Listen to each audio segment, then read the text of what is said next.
I am Gabriel Hayes, 70 years old, and I am a retired engineer. My son Matt and his wife Nicole recently found their dream home, a $600,000 mansion. Then they handed me the mortgage application with my name already on it. "You've saved enough, Gabe," Nicole said. "It's time to help your family." I looked at my only son, the boy I raised, and I said no. They sued me. They sued me for the full $600,000, claiming I was mentally incompetent and a danger to myself. But when we got to court, the judge looked past their lies, looked right at me, and asked one simple question that unraveled their entire world. Before I tell you what that question was and what happened next, I'd love to know where you're watching from tonight. Let me know in the comments. And please hit like and subscribe if you believe that family should be about respect, not just about what you can get. The spring in the filter basket of my coffee maker had finally given up. It was an old machine, a reliable workhorse that Alice, my late wife, used to curse at every morning. But it made good, strong coffee, and at 70 years old, I find more comfort in repairing old things than learning new ones. I was twisting a piece of 18-gauge wire into a makeshift coil when the back door flew open. No knock. In my house, only one person does that anymore. "We're here." Nicole's voice sharp and too loud for a Tuesday morning. She swept into my small Oregon kitchen, all perfume and bright colors, followed by my son Matt. She was holding a bottle of wine, a fancy French name I couldn't pronounce, wrapped in a gold bow. "A little something for you, Gabe," she chirped, setting it on my Formica countertop. I stared at the bottle. $80 easy. "You know I don't drink, Nicole." "Oh, silly me." She laughed, a high, brittle sound that always set my teeth on edge. "I forgot. Alice was the wine drinker, wasn't she?" "Oh well, you can save it for guests." Guests, as if I had any. Since Alice passed 5 years ago, this house had been quiet. Nicole knew that. This wasn't a gift. It was a power move. A reminder that she didn't know me and didn't care to. It was a way of saying, the old queen is dead, I'm the new one. Matt, my son, 42 years old, and looking 50, finally spoke. He always looked stressed, like a man drowning slowly, and his eyes darted around the kitchen. "How's the coffee maker, Dad?" "It'll live," I grunted, focusing on the wire. I didn't want to look at them. Their visits were never just visits. They were campaigns. "That's good," Nicole chimed in, moving between me and my workbench, physically blocking my view. "Because we have amazing news, life-changing news." I put my pliers down. I knew this tone. Life-changing was Nicole speak for expensive, and amazing meant she wanted something. "We found it, Gabe," she said, her eyes wide with a fake theatrical joy. "The perfect house." I waited. I'm an engineer by trade. I don't jump to conclusions. I wait for the data. I've spent my life analyzing stress points, weak joints, and faulty designs. And my daughter-in-law Nicole was the most poorly designed system I'd ever encountered. All flash, no foundation. "It's up on Claremont Hill," she gushed, pulling out her phone to show me pictures. 4 bedrooms, a 3-car garage, there's even a little guest cottage out back. It's us." "Sounds expensive," I said, wiping grease from my hands onto a rag. "It's an investment, Dad." Matt corrected me quickly, stepping forward. "It's what we've always talked about. A place for the grandkids. Eventually." I looked at them. Married 10 years, no grandkids. Just a lot of talk about building their brand and living their best life. Their best life always seemed to be funded by credit cards I suspected they were drowning in. "Well, son, congratulations." I turned back to my coffee maker. The conversation, as far as I was concerned, was over. "Ah," Nicole said, her voice like ice water. "That's the other part of the news." She stepped forward, blocking my light completely. From her designer handbag, a thing that probably cost more than my monthly pension check, she pulled out a thick, professionally bound document. She slid it across my kitchen table, scattering the tiny screws from my coffee maker. "We need you to sign this." she said, her smile bright and hard. I sighed. I picked up the document. It was heavy. I pulled my reading glasses from my shirt pocket, wiped a smudge off the lens, and put them on. I expected a cosigner application. I expected a request for a loan, a gift, something I could politely refuse. What I saw stopped my heart. It wasn't a cosigner form. It was a full mortgage application. $600,000. $600,000. My house, this house was paid off. I hadn't had a mortgage in 30 years. I lived on my pension and my 401k withdrawals. It was enough. It was comfortable. But it wasn't $600,000 comfortable. I flipped the page. My grease-stained fingers paused over the applicant fields. My blood went cold. It wasn't Matt's name. It wasn't Nicole's. It was mine. Gabriel Hayes, typed neatly in the box labeled Primary Borrower. I took my glasses off. I rubbed the bridge of my nose hard. I put them back on. The name was still there. They weren't asking me to help them buy a house. They were asking me to buy it for them. The kitchen. My kitchen suddenly felt small and hot. The ticking of the clock on the wall, the one Alice bought at a flea market 30 years ago, suddenly sounded like a bah. Tick, tock. I looked up. I don't understand.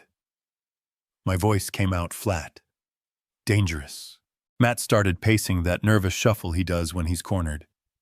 Dad, it's just a formality.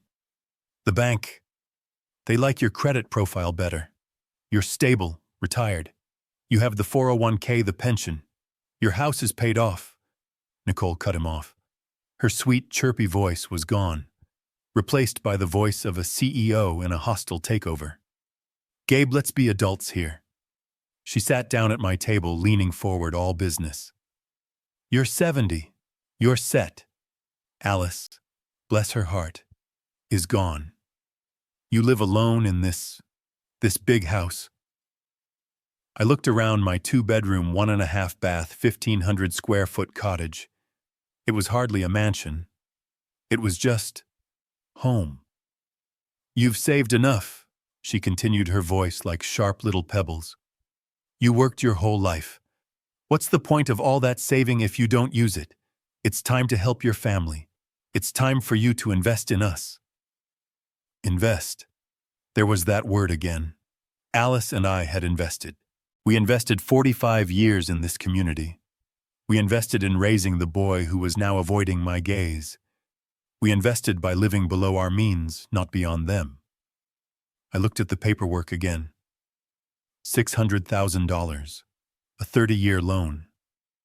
I'd be 100 years old when it was paid off. They weren't asking for an investment.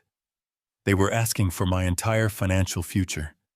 They were asking for my security, my peace of mind, the nest egg Alice and I had painstakingly built so that I would never be a burden on him. And the irony was so thick I could barely breathe. I didn't look at Nicole. I looked at my son. Matt, look at me. He stopped his nervous pacing. Slowly, his eyes. Alice's eyes lifted from the cracked linoleum floor. They were filled with a desperate, pleading weakness I recognized. It was the same look he had when he was 10 and broke Mrs. Henderson's window. It was the same look he had when he was 20 and wrecked my truck. It was the look of a boy who knew he was wrong but was hoping someone else would fix it. Did you read this? I tapped the document. Nicole thinks. I am not asking what Nicole thinks, I said. My voice was quiet, but it cut through the room like a razor. I am asking what you think. You are 42 years old, Matt.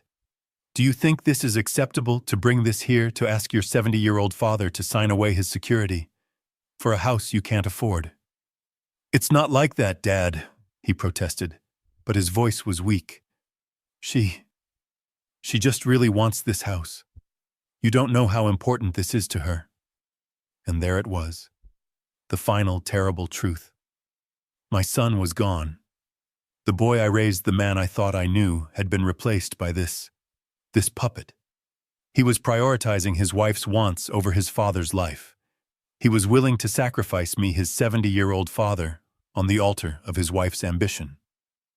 I folded the document neatly in half. The sound was crisp, final, like a judge's gavel. I slid it back across the table.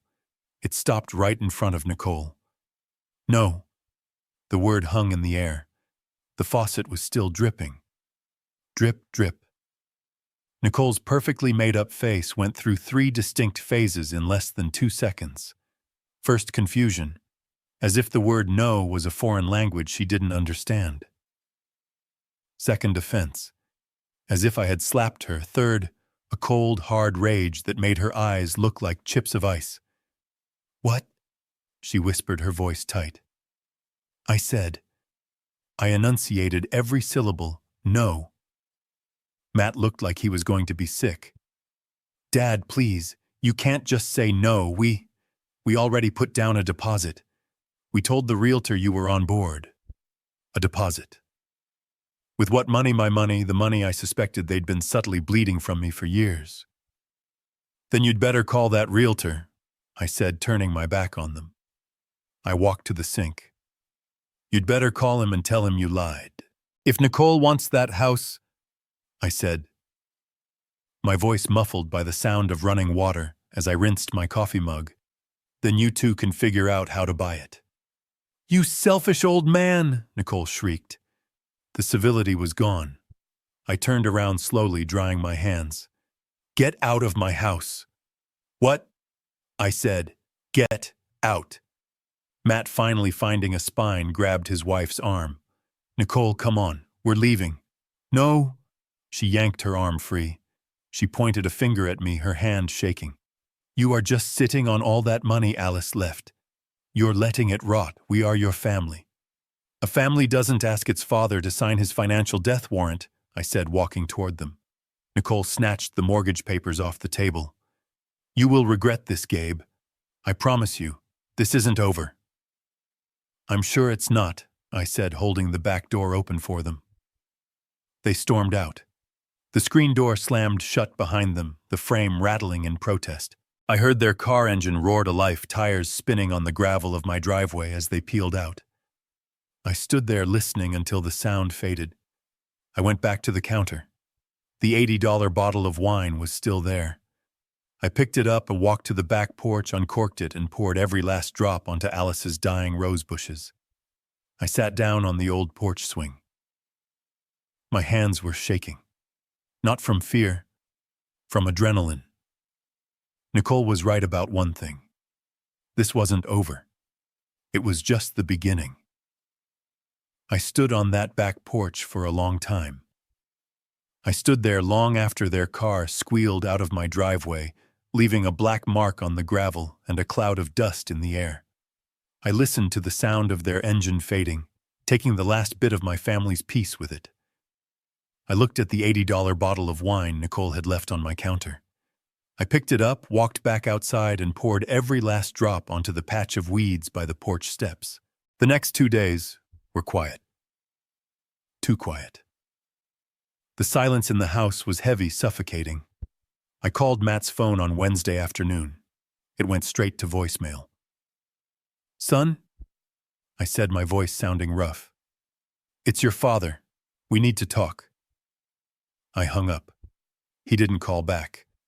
I called again on Thursday, straight to voicemail. This time I didn't leave a message. I am a 70-year-old man. I have earned many things in my life. I will not beg my own son to speak to me. Part of me, the father part, tried to find an excuse. He's embarrassed, I told myself. He's ashamed. He's at home getting an earful from that harpy he married. I told myself they just needed time to cool off. They needed to realize how insane, how disrespectful their proposition had been. I tried to believe that the son I raised, the boy I taught to ride a bike and bait a hook, would eventually remember who he was. I tried to believe that blood was thicker than Nicole's ambition. I was wrong. The proof arrived on Friday. I walked down my long gravel driveway, the Oregon air crisp and damp. My joints always ache in this weather. The mailbox door creaked open. Junk mail, an ad for gutter cleaning, the local paper, and one thin envelope that didn't belong. It was from Bank of America. My heart tightened. I hadn't banked with B of A in 30 years, not since Alice and I opened our joint account at the local credit union. I tore it open right there at the end of my driveway. My eyes scanned the page. It was a form letter. Cold, impersonal corporate. Dear Gabriel Hayes, we regret to inform you that we cannot approve your application at this time. Application. I hadn't applied for anything. I read further down. Your recent application for a $20,000 home equity line of credit. My hand started to shake. $20,000. Has been declined due to recent suspicious activity on your credit profile and insufficient income verification. I read the letter again and again. A line of credit. Against my house. The house I paid off in 1997. The house they just tried to get me to buy for them. It wasn't a coincidence. This wasn't a mistake. This was Plan B, that cooling off period I'd imagined. It wasn't cooling off, it was rearming. The rage from Tuesday, the cold, analytical anger I felt when I saw my name on that mortgage, it came flooding back 10 times stronger. This wasn't just pressure. This wasn't just a disrespectful ask. This was fraud. This was theft. They hadn't just stormed out of my kitchen defeated. They had gone straight home, logged onto a computer, and tried to steal from me. They tried to leverage the equity in my house behind my back to get the money they wanted. And the only reason it failed was because I was an old man living on a fixed pension. Insufficient income verification. They had tried to get the loan using my identity, but without my real financial information. I crumpled the letter in my fist. The silence of the past 3 days hadn't been shame. It had been calculation. I stood there by my mailbox, the empty road stretching out in front of me. I finally understood. I wasn't dealing with a spoiled son and his greedy wife. I was dealing with criminals, and they had already made their next move. It was time for me to make mine. I turned around, marched back up the driveway, and went straight to my phone. I wasn't calling Matt. I was calling my bank's fraud department, and I was going to find out exactly what they had done. I didn't even go back inside the house. I stood right there on the gravel driveway, the damp Oregon air chilling my hands, and I dialed the 1-800 number on the letter with a thumb that was shaking not from cold, but from a cold, hard rage. The phone clicked. A robotic voice answered. Thank you for calling Bank of America's Fraud Protection Department. I hate these automated menus. They're designed to make you give up. I punched 0 over and over until a human finally picked up. Fraud Department, this is Susan. How can I help you? Her voice was bored. She'd probably taken 100 calls like this today. My name is Gabriel Hayes, I said, my voice steady, deceptively steady. I'm holding a rejection letter for a $20,000 line of credit that I never applied for. Oh, I'm very sorry to hear that, sir. Her voice clicked into a professional script. That must be very upsetting. Let me pull up your file. Can you please confirm your social security number? I recited the 9 digits, the 9 numbers that define your entire life in this country. I felt dirty saying them out loud. It felt like a violation. Thank you, Mr. Hayes. One moment. I heard her typing. The silence on the line stretched, filled only by the sound of my own blood roaring in my ears. Okay, she said, her tone suddenly more alert. Yes, I see the application here. It was submitted online at 7:42 p.m. this past Tuesday. Tuesday. The very same day they had stormed out of my kitchen. They hadn't even waited 24 hours. They must have driven straight from my house, furious and rejected, and immediately logged on to try and steal from me. The audacity of it, the speed of it, took my breath away. "Mr. Hayes," Susan said, pulling me back. "I'm here," I said, my voice like gravel. "I want to know what information was used to submit this application." "Sir, I can't." "Susan," I interrupted, but I kept my voice calm. "I am the victim of identity theft. I need to know how compromised I am. Tell me what they used." She hesitated. "I understand.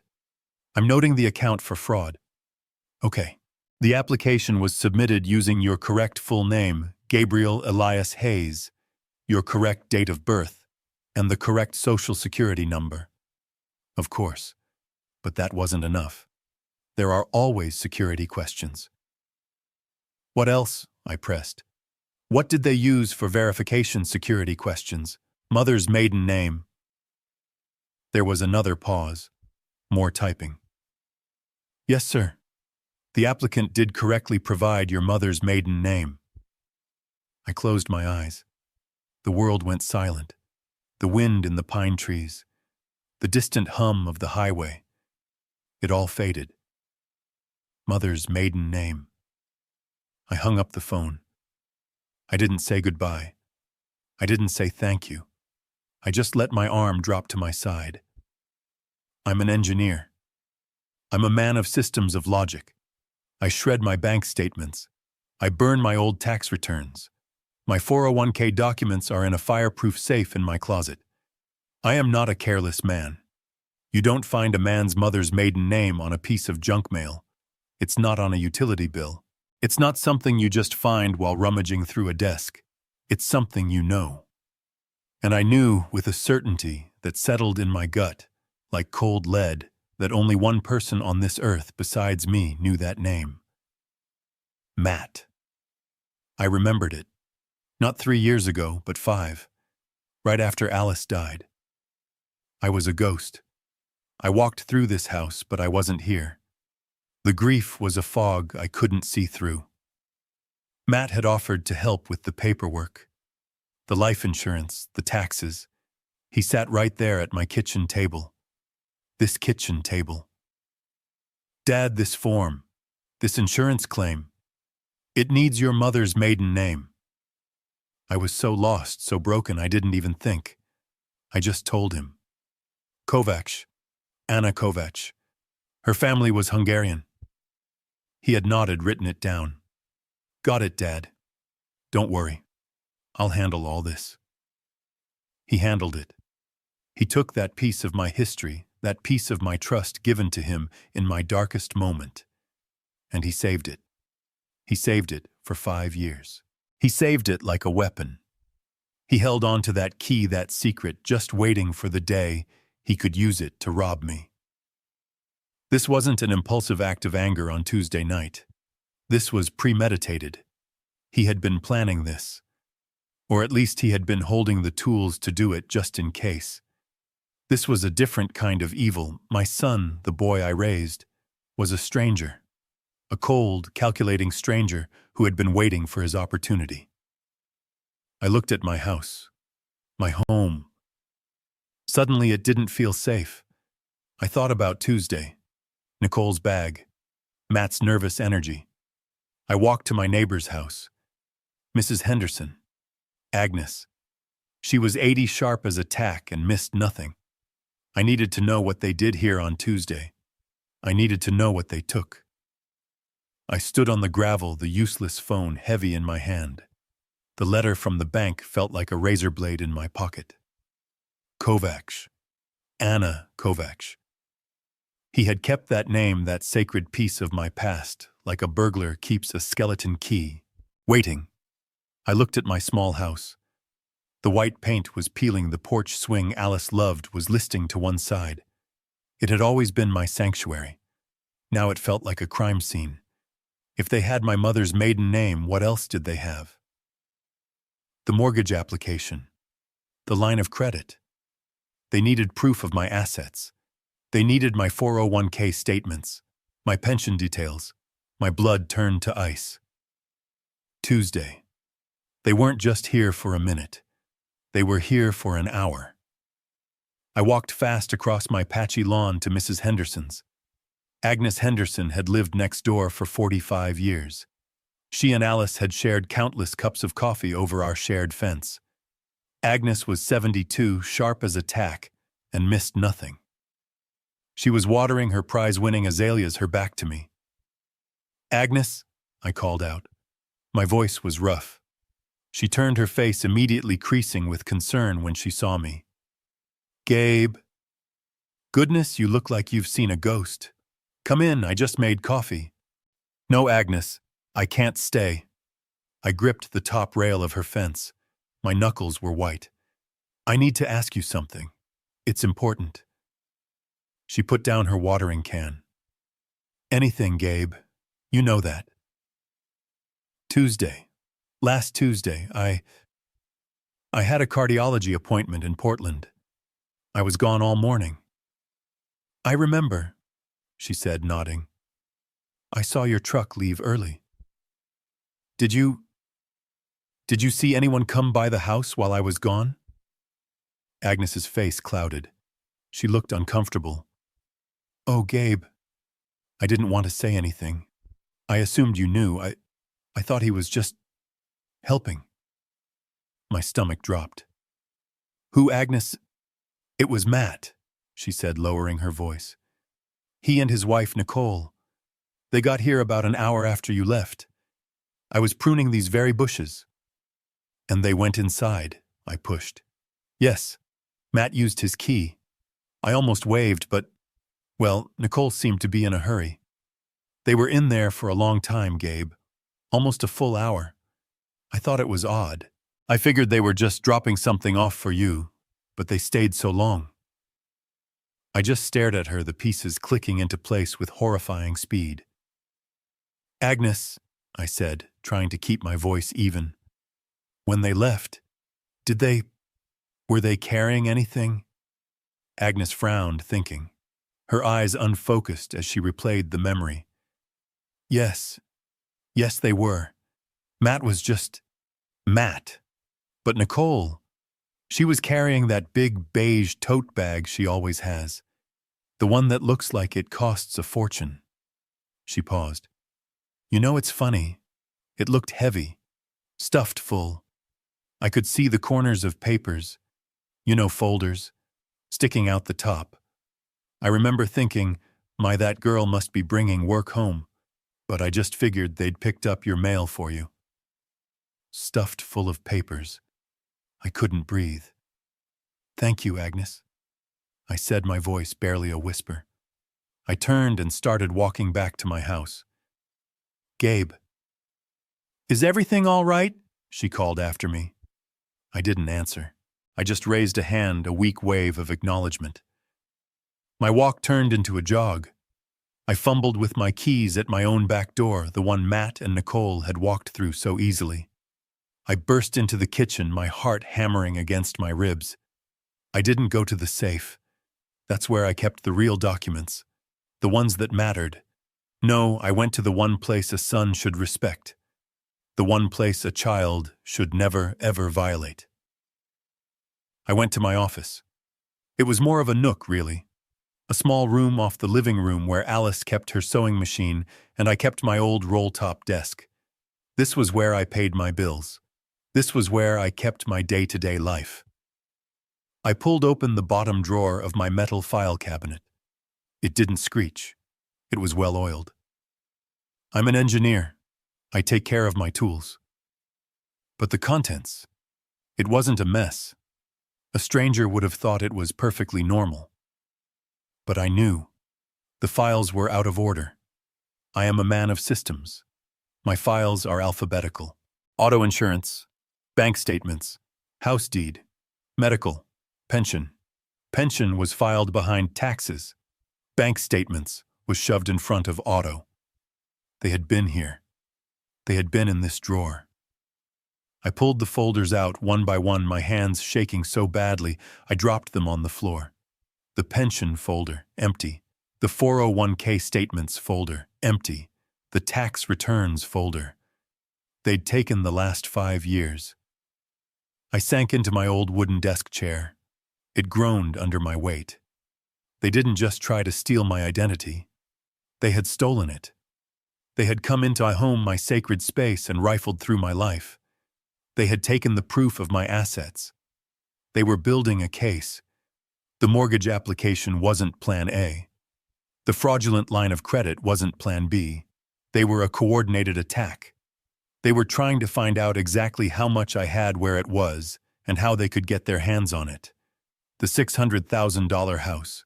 That was just what they thought they could get. Now, armed with my 401k statements, my pension details, they were coming back for the rest. I looked at the phone on my desk. The old beige rotary phone that Alice had refused to get rid of. I felt so alone. So utterly and completely alone. This was bigger than me. This wasn't a family squabble. This wasn't a spoiled son. This was a conspiracy. I picked up the receiver. My fingers, stained with grease and shaking with rage, fumbled on the numbers. I couldn't call the police. Not yet. Not on my own son. But I knew who to call. The one man Alice had trusted as much as she trusted me. The only other man on earth who knew the truth. "Peterson Law Offices," a crisp voice answered. "Get me Peterson," I said, my voice breaking. "Tell him it's Gabe Hayes. Tell him it's happening." I didn't bother changing my clothes. I still had grease under my fingernails from that morning's coffee maker repair. It felt like a lifetime ago. I grabbed my keys, walked past my ransacked file cabinet, and didn't look back.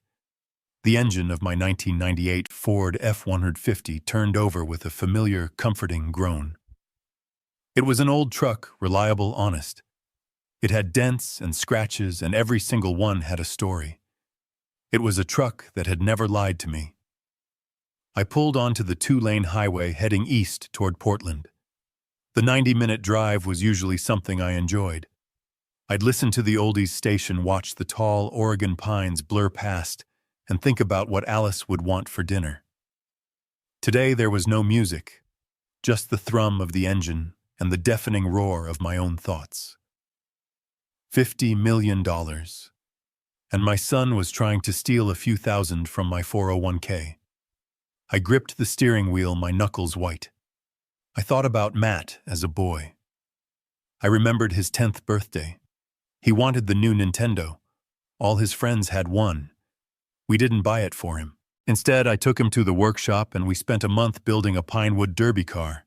He cried at first. But when that car won first place, the look on his face, it wasn't the joy of getting something. It was the pride of building something. That's what Alice and I wanted for him. We wanted him to feel that. We wanted him to stand on his own 2 feet. We always agreed. Alice and I, we talked about it countless nights. We saw what money did to other families. We saw our friends the Martins, whose son was in and out of rehab, all funded by their trust fund. We saw the Johnsons, whose daughter hadn't worked a day in her life and treated her parents like servants. "We can't let that happen to Matt Gabe," Alice had said, her voice firm, as we sat at the kitchen table signing the final trust documents all those years ago. "He has to be his own man. This money, it can't be a gift. It has to be a responsibility, or it will be a curse." So we kept the secret. We lived on my engineer's salary. We saved. We bought this house. We drove this truck. We lived a good, simple American life. And all the while, that other life, the $50 million life, was just sitting there, waiting. Now, as the skyline of Portland pushed up against the gray sky, I felt a cold knot of doubt. Had we been wrong by trying to protect him? Did we just make him hungry? By keeping him from the truth, did we accidentally create this resentment? Did he look at his simple, retired father and feel nothing but contempt? Did he think I was just a foolish old man hoarding a small nest egg when all this time I was guarding a fortress he couldn't even see? I didn't know. I didn't know the man who had rifled through my desk. I didn't know the man who had used his dead mother's insurance claim to steal my mother's maiden name. I only knew one thing. He was my son, and he had declared war on me. I pulled into the parking garage for Peterson's law firm. I didn't have a plan, but I had the truth. And I had a $50 million problem. Peterson's law firm, Peterson, Shaw and Associates, took up the top 3 floors of the tallest glass tower in Portland. It was the kind of place that smelled like old money and new carpet. The receptionist, a young woman in a sharp black blazer, looked at me over the rim of her glasses. I knew what she saw. A 70-year-old man in a worn flannel shirt, decade-old jeans and work boots that still had mud on the heels. I still had grease under my fingernails from the coffee maker. I probably looked like I had wandered into the wrong building, like I was looking for the janitor's office. "Gabriel Hayes for Mr. Peterson," I said, my voice quiet. Her eyes widened just a fraction in surprise. She checked her computer. "Oh, yes, Mr. Hayes. Of course. He's expecting you. Right this way, sir." Her "sir" was sudden, a pivot from dismissal to deference. Peterson had clearly flagged my name in their system. I was led through a maze of beige walls and abstract art until we reached a corner office with a floor-to-ceiling window overlooking the entire city. And there, sitting behind a desk so large it could have doubled as a boat, was John Peterson. Peterson was my age, but he looked like he'd been carved from granite. Sharp suit, perfect hair, a mind like a steel trap. He'd been my friend since college, long before the money, long before any of it. He was the only man on earth I trusted with the truth. He stood up as I entered, a genuine smile on his face that faded as soon as he saw my expression. "Gabe," he said, shaking my hand. His grip was firm. "You look like hell. What's happened?" I didn't answer. I didn't sit down. I reached into the inner pocket of my jacket. I pulled out the folded, crumpled mortgage application and the letter from Bank of America. I laid them side by side on his pristine, polished mahogany desk. The greasy smudge from my thumb on the bank letter stood out like a scar. Peterson put on his own reading glasses. He picked up the mortgage application first. I watched his eyes scan the page, his expression hardening. He saw the $600,000 amount. He saw my name. He saw the space for my signature. Then he put it down and picked up the rejection letter for the $20,000 line of credit. He read it, his jaw tightening. He looked up at me. He didn't look shocked. He didn't look surprised. He just looked terribly, profoundly sad. "So," he said, his voice a low rumble, "it started." He took off his glasses and rubbed his eyes. "I was afraid this day would come, Gabe. I truly was. I kept hoping Matt would grow up, that he'd find his own way. He found a way all right," I said, my voice thick with anger. "He found his way into my file cabinet. He used his mother's death to get my mother's maiden name. He's been planning this, John." Peterson nodded slowly. "They get desperate. The children always get desperate." He stood up and walked not to a desk drawer, but to a massive fireproof safe built into the wall behind a framed painting. He spun a combination lock, the clicks precise and silent. The heavy door swung open. Inside wasn't cash. It was rows and rows of thick bound ledgers. He pulled one out. It was dark blue, hardbound, and embossed with gold letters. It didn't say Gabe Hayes. It said, "The Hayes Alice Trust." He placed the massive file on his desk right next to the fraudulent, flimsy mortgage application. The contrast was stark. One was a desperate lie. The other was the $50 million truth. "Well," Peterson said, opening the cover, "Alice was a brilliant woman. She knew this might happen. She insisted on a few safeguards. She called it the character clause." He looked up at me. "The question is, Gabe, are you ready to use it?" Peterson ran his hand over the heavy blue ledger. It was embossed with gold letters, "The Hayes Alice Trust." "Alice was brilliant," he said, his voice a low rumble in the quiet, expensive office. She always knew, this day might come." I just nodded. My throat was too tight to speak. Alice always knew. She knew me better than I knew myself. and she knew our son. Let me explain something. Something my son Matt never knew. Something I never told anyone in our small Oregon town. To Matt, to Nicole, to my neighbors. I'm just Gabe Hayes, the retired engineer from the aerospace plant. The guy who lives on his pension and his 401k. The man who drives a 20-year-old truck and spends his mornings trying to fix a broken coffee maker. That's the lie. Or rather, it's the cover story. A cover story Alice and I agreed on 30 years ago. You see, I wasn't just an engineer. I was a very, very good one. Back in the early 80s, long before I went to work for the big plant, I was working in my own garage. I was tinkering. I was obsessed with a single problem: high-temperature friction in turbine engines, and I solved it. I developed a new metal alloy, a ceramic metallic composite that could withstand temperatures that would turn steel to soup. It was lightweight, self-lubricating, and nearly indestructible. I patented it.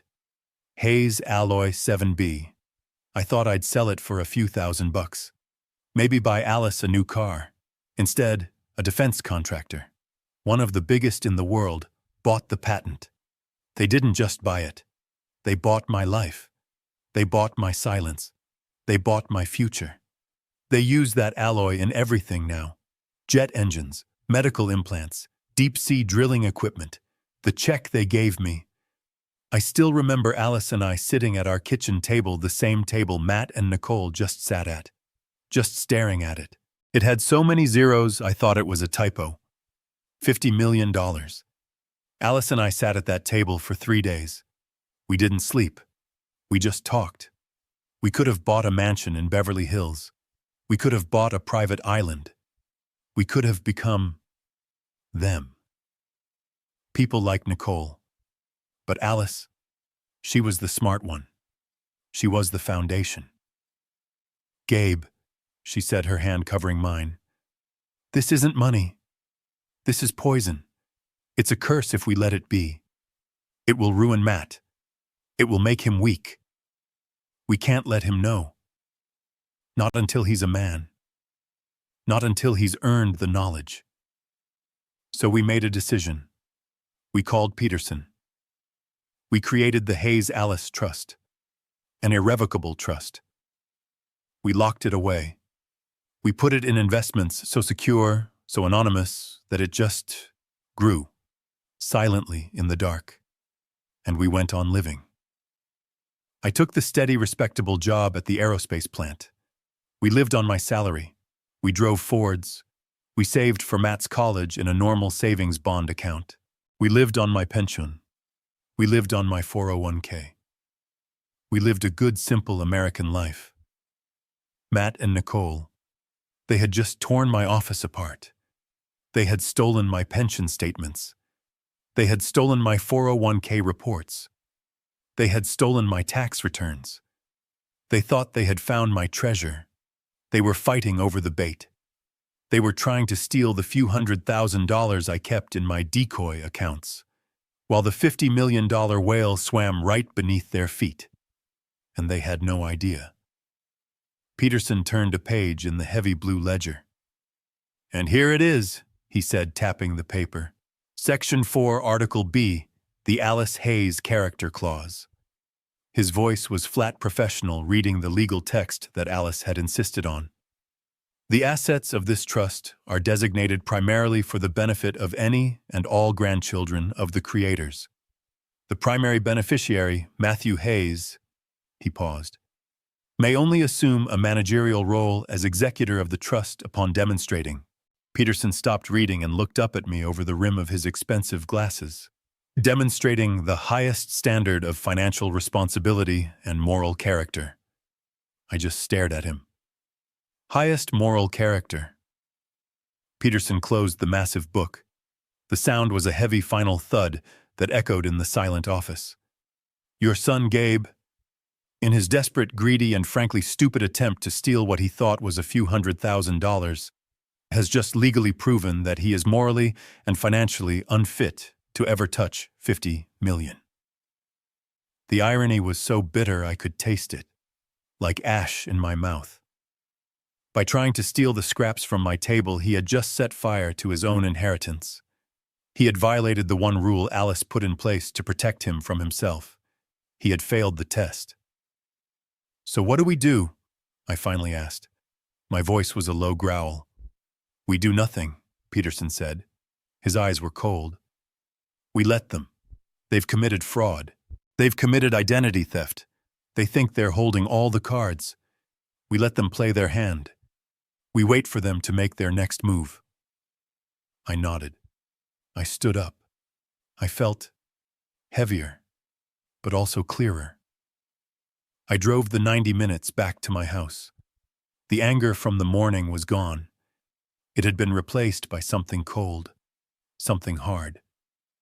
I had lost my son, not to death like I lost Alice, but to this, to weakness, to greed, to whatever that woman Nicole had turned him into. I pulled my old truck up the gravel driveway. It was dark now. The porch light was off. The house looked cold. But there was someone waiting. A man. He was standing in the shadows by my front door. My heart jumped into my throat. Was it Matt? Had he come back? The man stepped forward into the single beam of my headlights. He wasn't Matt. He was wearing a cheap suit that didn't fit him, and he was holding a stack of papers. He looked bored. "Gabriel Hayes," he called out, his voice flat. "Yes." He walked forward, pulled a single document from the stack, and pushed it into my chest. "You've been served."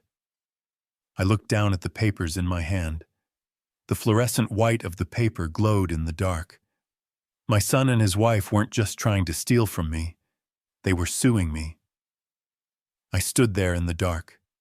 The man's footsteps crunched on the gravel as he walked back to his car, disappearing into the night. He had left the papers in my hand. They were still warm from his grasp. I didn't move. I just stood there under the single weak bulb of my porch light, the smell of the damp pines thick in the air. I looked down at what he had given me. A summons. A legal document from the state of Oregon County of Clackamas. Nicole Hayes and Matthew Hayes. Plaintiffs versus Gabriel Hayes, defendant. Plaintiffs.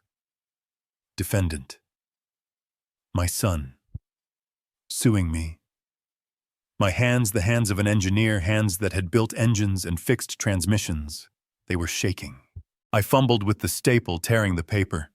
I skipped past the legal boilerplate, looking for the what, and then I saw it. Seek monetary damages in the amount of $600,000. 600,000. The number just hung there. It didn't seem real. It was an abstraction, a string of zeros. It was the price of the house they wanted. They were suing me for the house. They were suing me for the right to own something they couldn't afford. I felt a bitter, dry laugh try to escape my throat. Of course, this was the next move. This was the, "You will regret this." But then I kept reading, and the laughter died. Because it wasn't just about the money.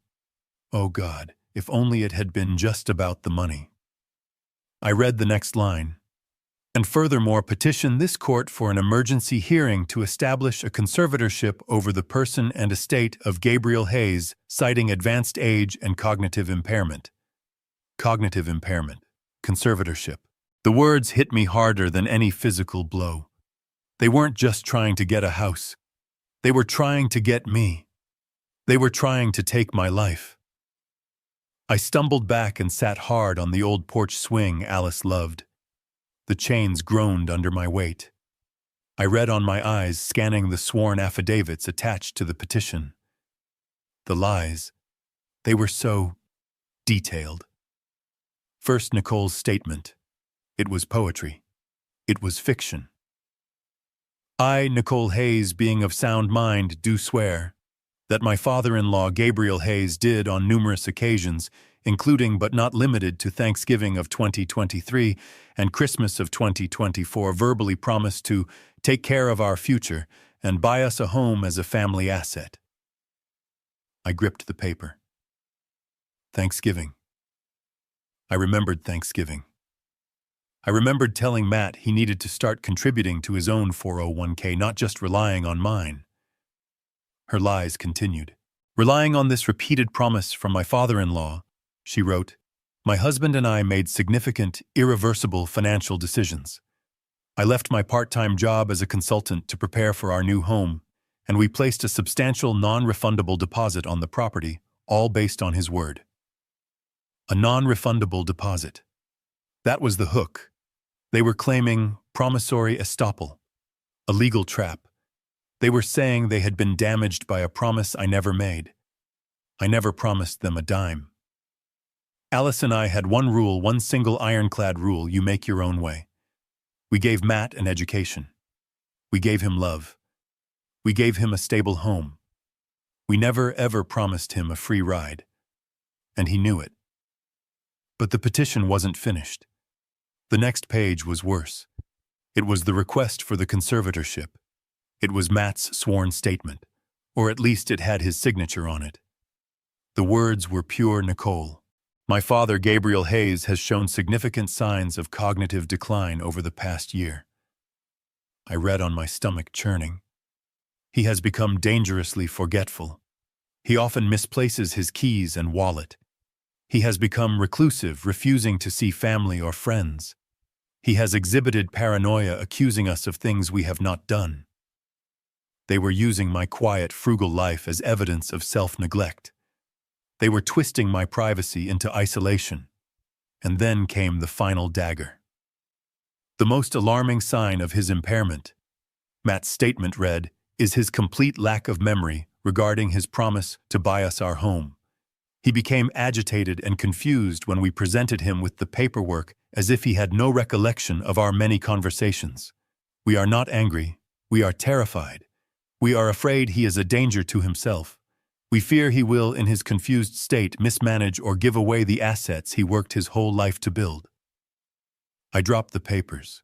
They scattered across the old wooden planks of the porch. I finally understood. This wasn't about a house. The house was just the prize. This was about control. My refusal. My simple, firm no. They weren't seeing it as a boundary. They were twisting it. They were painting it as proof that I was insane. They were building a legal cage for me. Declare me incompetent. Seize control of my estate, the 401k, the pension, the small-town house they thought was my only asset. They would get the $600,000 and everything else. I would be a prisoner locked in a nursing home, legally dead, while they drained my life's work. And the beauty of their plan, the truly evil genius of it, was that the very act of me fighting back, of me getting angry, of me saying they were conspiring against me, would just be more proof of my paranoia. They had backed me into a corner. I sat there for a long time, the cold night air seeping into my bones. The porch swing was silent. They thought they were dealing with a forgetful, simple old man. They thought they had trapped me. They had just made the single biggest mistake of their lives. They thought I was weak. They forgot. I'm an engineer. I don't just fix machines. I find weak points. I analyze systems. And I take them apart piece by piece. This lawsuit wasn't just a threat. It was a declaration of war. I bent down my knees, cracking in protest. I gathered the scattered papers, every single one. I put them in order. Then I went inside, locked my door, and picked up the phone. Peterson Law Offices, the answering service said. This is Gabriel Hayes. I said, my voice as cold and hard as steel. Get me John Peterson. I don't care what time it is. I don't care if he's in bed. Get him on the phone, now. It was happening. I was in Peterson's office at 9 a.m. sharp. I hadn't slept. I'd spent the night in my old recliner.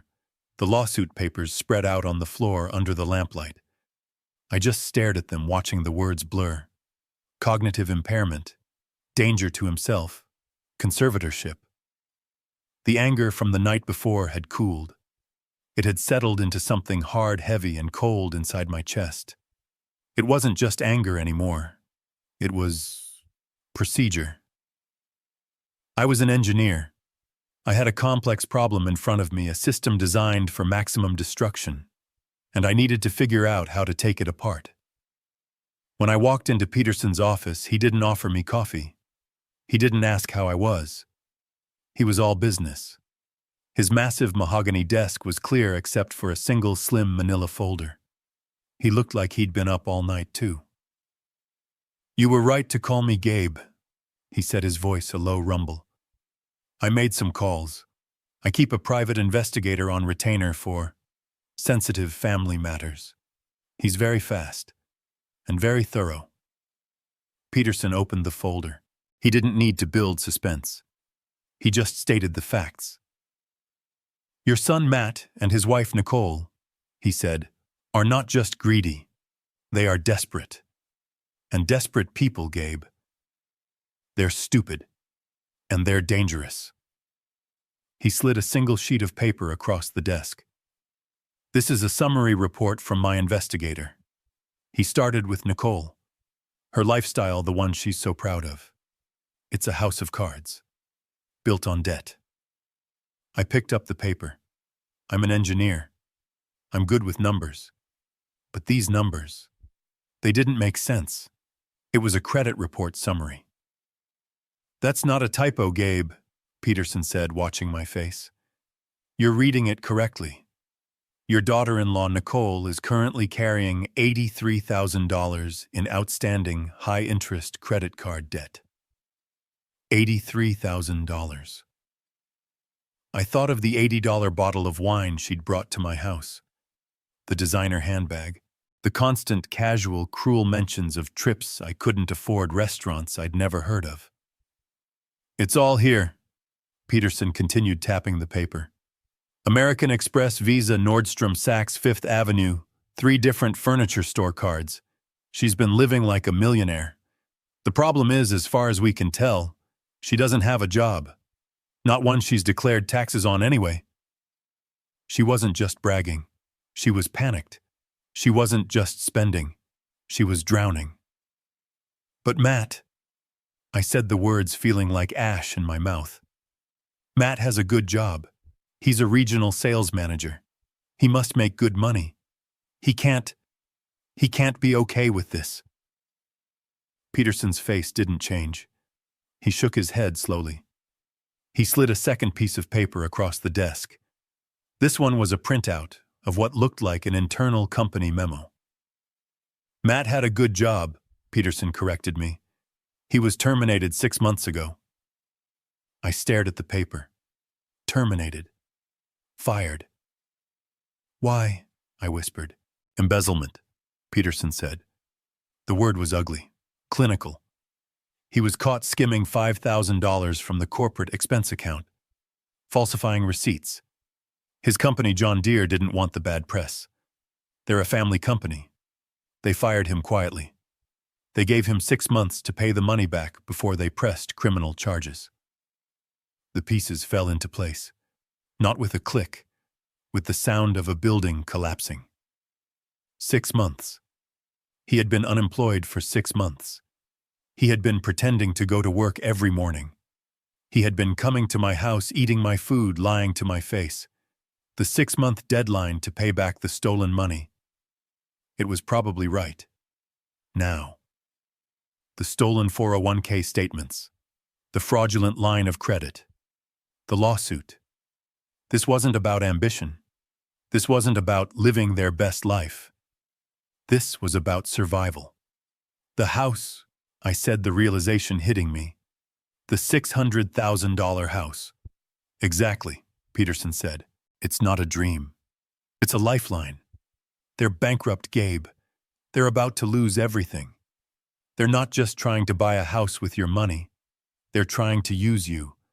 My investigator believes the plan was to get a massive mortgage in your name immediately, take a cash-out equity loan against the property to pay their debts, and then most likely let the house go into foreclosure, destroying your credit, not theirs.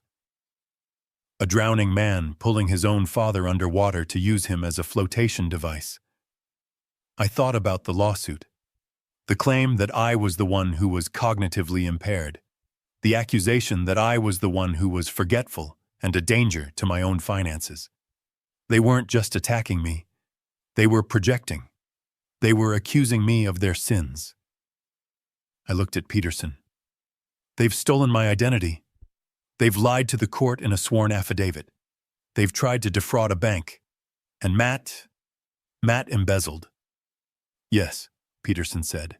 So, I said, feeling the cold engineering logic return my voice flat. They're not just immoral, they're criminals. Peterson nodded. They are. And they've just given us all the ammunition we need. They've handed us the rope. I stood up. I walked to the window and looked down at the city. All those people living their lives completely unaware of the poison flowing just beneath the surface. Good, I said, turning back to Peterson. Because they don't know who they're dealing with. They think I'm a forgetful old man living on a pension. They think I'm weak. They think they've trapped me. I looked at the folder on his desk. The Hayes Alice Trust. The $50 million secret. They have no idea what's coming for them.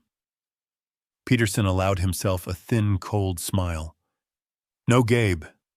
They really don't. I got home from Peterson's office with the investigator's report in my briefcase. The house was cold. The coffee maker was still in pieces on the counter. I sat at the kitchen table. The lawsuit papers were spread out on the worn formica. Cognitive impairment. Danger to himself. Conservatorship. The words seemed to pulse in the quiet room. My phone rang. It vibrated on the tabletop, a harsh buzzing sound that made my teeth ache. I looked at the screen. Matt. I let it ring 3 times, each buzz echoing the hollow space where my trust used to be. Then I picked up. I didn't say hello, I just waited. Dad. His voice was small, hesitant. Not the voice of a confident sales manager. Not the voice of a man suing his father. It was the voice of a child testing the waters. What is it, Matt? My voice was flat. Dad, look, Nicole and we've been talking. This whole thing has it's gone too far. I waited. I knew this tone. This was the prelude to a request. This lawsuit, he said, rushing his words. It's just paperwork. It's lawyers being lawyers. We don't want this. Nicole doesn't want this. We just want the house. I could hear Nicole whispering in the background, sharp and urgent. Tell him the deal. Look, Dad. Matt said, his voice suddenly stronger, rehearsed. We can make this all go away. Right now. We call the lawyers. We drop the lawsuit. We drop the conservatorship petition. Everything. It all goes back to normal. All you have to do is sign the mortgage papers. I almost laughed. A dry, bitter sound. It was so arrogant. So stupid. They thought they could file a legal document attempting to strip me of my rights as a human being and then use it as a negotiating tactic. They thought they could accuse me in a court of law of being mentally incompetent and then offer to take it back if I gave them $600,000. It was the logic of a kidnapper. Give us the ransom and we'll return the hostage. The hostage was me. And as I sat there listening to my son's pathetic, manipulative plea, I suddenly remembered another time. Matt was 10. My wallet was on the dresser. Alice and I were getting ready for church. I went to get it, and I noticed the cash was gone. $20. I knew it was Matt. I just knew. I confronted him. He did exactly what he was doing now. He lied. He cried. He denied it. I don't know, Dad. Maybe it fell out. I was soft. I was the dad. I was ready to let it go, but Alice was the foundation. She was the steel. She grabbed the empty wallet, walked into his room, and just stood there. She didn't yell. She just waited. She waited until he broke. He finally pulled the crumpled $20 bill from under his mattress. he sobbed. I just wanted the new video game, everyone else has it. I wanted to hug him. I wanted to say it was okay. Alice didn't move. She looked at him, her eyes clear and hard as diamonds. You will pay it back, she said. Not shouting, just fact. You will mow Mrs. Henderson's lawn. You will wash my car. You will stack firewood. You will work until you have earned $20, and you will give it back to your father. We do not raise thieves in this house. It took him 3 weeks. 3 weeks of blisters and sweat. When he finally handed me that worn, sweaty $20 bill, he was crying again. But they were different tears. He was proud. He had made it right. Alice had been strict, and she had been right. I looked at the phone in my hand. Where did that strictness go? It died with her. After Alice passed, I was the only one left, and I was just the soft dad. I was the one who wanted to fix things. I was the one who saw his sadness and just wanted him to be happy. I paid off his credit card debt when he got in a little trouble after college. I co-signed for his first apartment. I loaned him money for his wedding to Nicole, money I knew I'd never see again. I hadn't been a father. I had been an enabler. Alice hadn't just been raising a son. She had been managing a flaw, a fundamental weakness in his character. And when she died, the dam broke. I hadn't just lost my wife 5 years ago. I had lost my son, too. I just didn't know it until now. This monster on the phone. He wasn't created by Nicole. He was allowed by me. Dad. Matt's voice was tinny nervous. Dad, are you there? Did you hear me? It's a good deal. We'll drop the lawsuit. You just have to sign. The memory of Alice, of her strength, her iron will. It settled over me like a cloak. I finally understood what she would have done. She would have made him face the consequences. My softness was the disease. It was time for the cure. No, I said. What, Dad? It's a good deal. Everyone wins. No, I said again, and this time my voice wasn't weak. It wasn't the voice of a soft, grieving widower. It was the voice of Gabriel Hayes, the engineer, the man who built things that last. You filed a lawsuit, Matt, I said, my voice cold. You signed your name to a document that calls me insane. You accused me of being a paranoid old fool. Dad, that was just lawyer talk, he said, his voice rising in panic. It didn't mean anything. It meant everything, I said. You put this in front of a judge. You wanted the court's opinion. Now, you're going to get it. Dad, no. Wait, we can fix this. Don't do this. I'll see you in court, son. I hung up the phone. I looked at the lawsuit papers. I looked at Peterson's report. The battle was just beginning, and I was finally ready to fight. I hung up on Matt. I'll see you in court. The words tasted like acid. I needed air. I needed normal. My truck felt like a cage. Peterson's office was a fortress, and my house was a crime scene. I needed normal. I drove to the Roundup Cafe. It's a small place on Main Street. I've been eating breakfast there every Friday for 30 years. Alice and I had our own booth. Booth number 4, the one by the window. After she passed, I kept coming. It was routine. It was comfort. The bell over the door chimed just like it always does, and the entire cafe went silent. It wasn't just a lull in conversation. It was a stop. Forks on plates stopped scraping. Conversations died mid-word. It was the kind of silence you get when a cop walks into a rough bar or when the town pariah walks into church. Brenda, the owner, was behind the counter. She's a tough woman my age who's probably poured me 1,000 cups of coffee. She usually yells, "Hey Gabe," the usual. She didn't yell, she saw me. Her face tightened, and she immediately looked down, busying herself by wiping a counter that was already clean. I felt cold. a chill that had nothing to do with the Oregon weather. I walked toward my booth. I could feel the eyes on me. Every person in that diner, the ranchers in their work coats, the old-timers at the counter, they were staring. I slid into booth number 4. The vinyl was cracked in the same places. It still smelled like maple syrup and old coffee, but it felt wrong. It felt hostile. Brenda finally came over. She wasn't carrying a coffee pot. She was holding a menu I hadn't looked at since 1995. "Can I help you, Mr. Hayes?" she asked. "Mr. Hayes, not Gabe, not the usual. Mr. Hayes." I looked up at her. Her face was a polite professional mask. The warmth I'd known for 30 years was gone. "Brenda," I said, my voice confused. "It's me, Gabe." "I know who you are, sir," she said, her voice flat. "What can I get you?" Just the usual, Brenda. Black coffee." "Right away." She turned and walked off. She didn't stop to chat.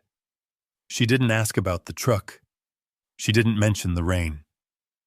She came back, slapped the mug down so hard the coffee sloshed onto the saucer, and left. The silence in the cafe broke, but it didn't go back to normal.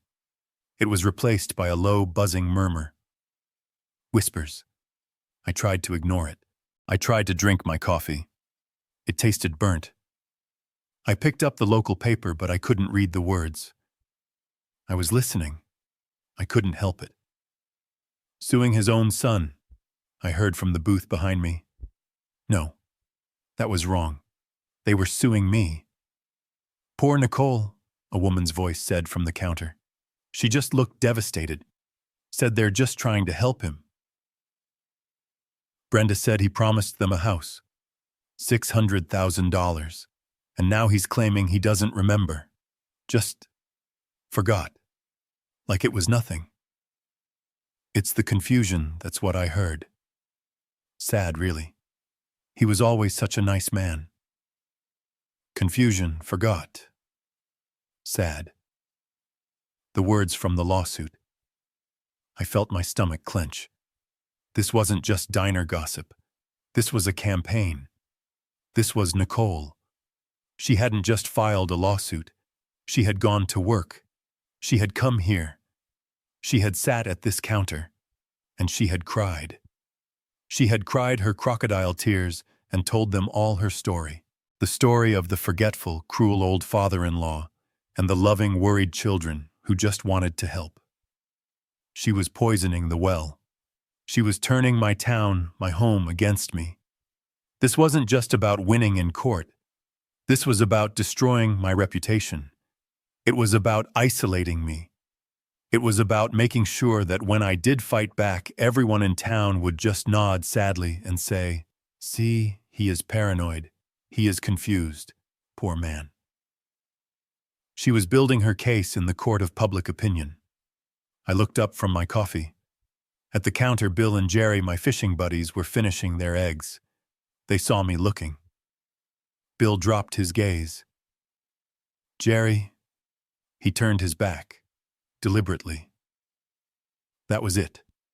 That was the final nail. They had known me for 40 years. We had buried friends together. We had watched our children grow up. And one tearful, slanderous story from a 40-year-old woman they barely knew. And I was out. I was the crazy old man. I pulled a $5 bill from my wallet and dropped it on the table. The coffee was untouched. I stood up. The whispering stopped again. That heavy, judgmental silence fell over the room. I walked toward the door. I didn't run. I am Gabriel Hayes. I am not a coward. I walked slowly, my head held high, feeling every single pair of eyes on my back. I pushed the door open. The bell chimed, announcing my exit. I stepped out into the cold, clean air. It felt good to breathe again. I had just lost my son. I had just lost my town. This was no longer about a house. This wasn't even about the $50 million Peterson was guarding. This was about my name. This was about my mind. And I would sooner burn my entire fortune to the ground than let them take that from me. I drove home from the Roundup Cafe. The 10-minute drive felt like an hour. My town, my friends, my home. Nicole had done it, in one morning, with a few well-placed tears and a story about a confused, forgetful old man she had poisoned 30 years of relationships. She had turned me into a pariah. I sat in my truck in my own driveway for a long time. I looked at my house. It didn't feel like mine anymore. It felt like a fishbowl. I felt the eyes of my neighbors. Agnes Henderson's curtains twitched. I wondered if Nicole had gotten to her too. I felt trapped. I finally went inside and locked the deadbolt. A useless gesture. The invasion had already happened. I was sitting in my old recliner, the silent house pressing in on me when the knock came. It wasn't a friendly knock. It wasn't Matt forgetting his key. It wasn't Agnes with a slice of pie. It was a sharp, official rap. The kind of knock that means you don't have a choice about answering. I opened the door. A woman was standing on my porch. She was in her late 30s, wearing a navy blue pantsuit, sensible shoes, and an expression that was completely blank. She held a clipboard like a shield. "Mr. Gabriel Hayes?" she asked. Her voice was flat. "Yes." She held up a laminated ID badge. "My name is Ms. Evans. I'm with Adult Protective Services." The words just hung there in the cold afternoon air. Adult Protective Services. My stomach turned to ice. This was it. This was the next step in their attack. They hadn't just told people I was crazy. They had reported me to the government. "May I come in, Mr. Hayes?" It wasn't a question. I stepped aside. I felt like a criminal in my own home. She walked in, not wiping her feet, her eyes scanning everything. She didn't look at my family photos. She didn't look at the beautiful ship in a bottle I spent a winter building. She looked at the dust on the end table. She looked at the stack of old newspapers by my chair. She sat at my kitchen table, the same table where Matt and Nicole had sat just days before. She placed her clipboard down. "Mr. Hayes," she began, her voice a monotone drone. "We received a detailed report this morning, an anonymous report, expressing serious concern for your welfare." Anonymous. I almost laughed. I could hear Nicole's voice in that word. The feigned concern. The crocodile tears. "The report alleges," she consulted her notes, "severe self-neglect, social isolation, and signs of increasing paranoia." Paranoia. There was that word again. The word from the lawsuit. "I'm fine," I said. My voice was rough. "That's what we're here to determine," Ms. Evans said, clicking her pen. "I just need to ask you a few routine questions. This is for your own protection, sir." The humiliation felt like a physical weight pressing me down into the chair. This woman half my age was here to protect me from myself, all based on the lies of a desperate, greedy woman and the son who enabled her. "What did you have for breakfast today, Mr. Hayes?" The question caught me off guard.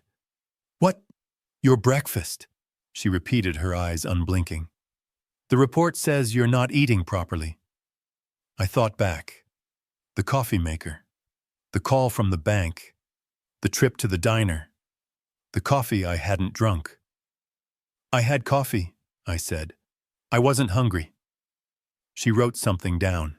I could hear the scratch of her pen. It sounded deafeningly loud. "Are you taking all your prescribed medications?" I held up my hands. "I take one pill, for blood pressure, every morning. I haven't missed a day in 10 years. She wrote, "The report says you've been confused, forgetful. Are you aware of what day it is, Mr. Hayes?" I stared at her. "It's Friday." "And the month?" "It's October. It's October 19th. And the year? It's 2025. And who is the President of the United States? I gave her the name. I felt my face flush with anger. I am an engineer. I designed fuel system components for aerospace. I have balanced budgets that could buy this entire neighborhood. And this woman, this bureaucrat, was asking me if I knew what year it was. She just nodded, writing.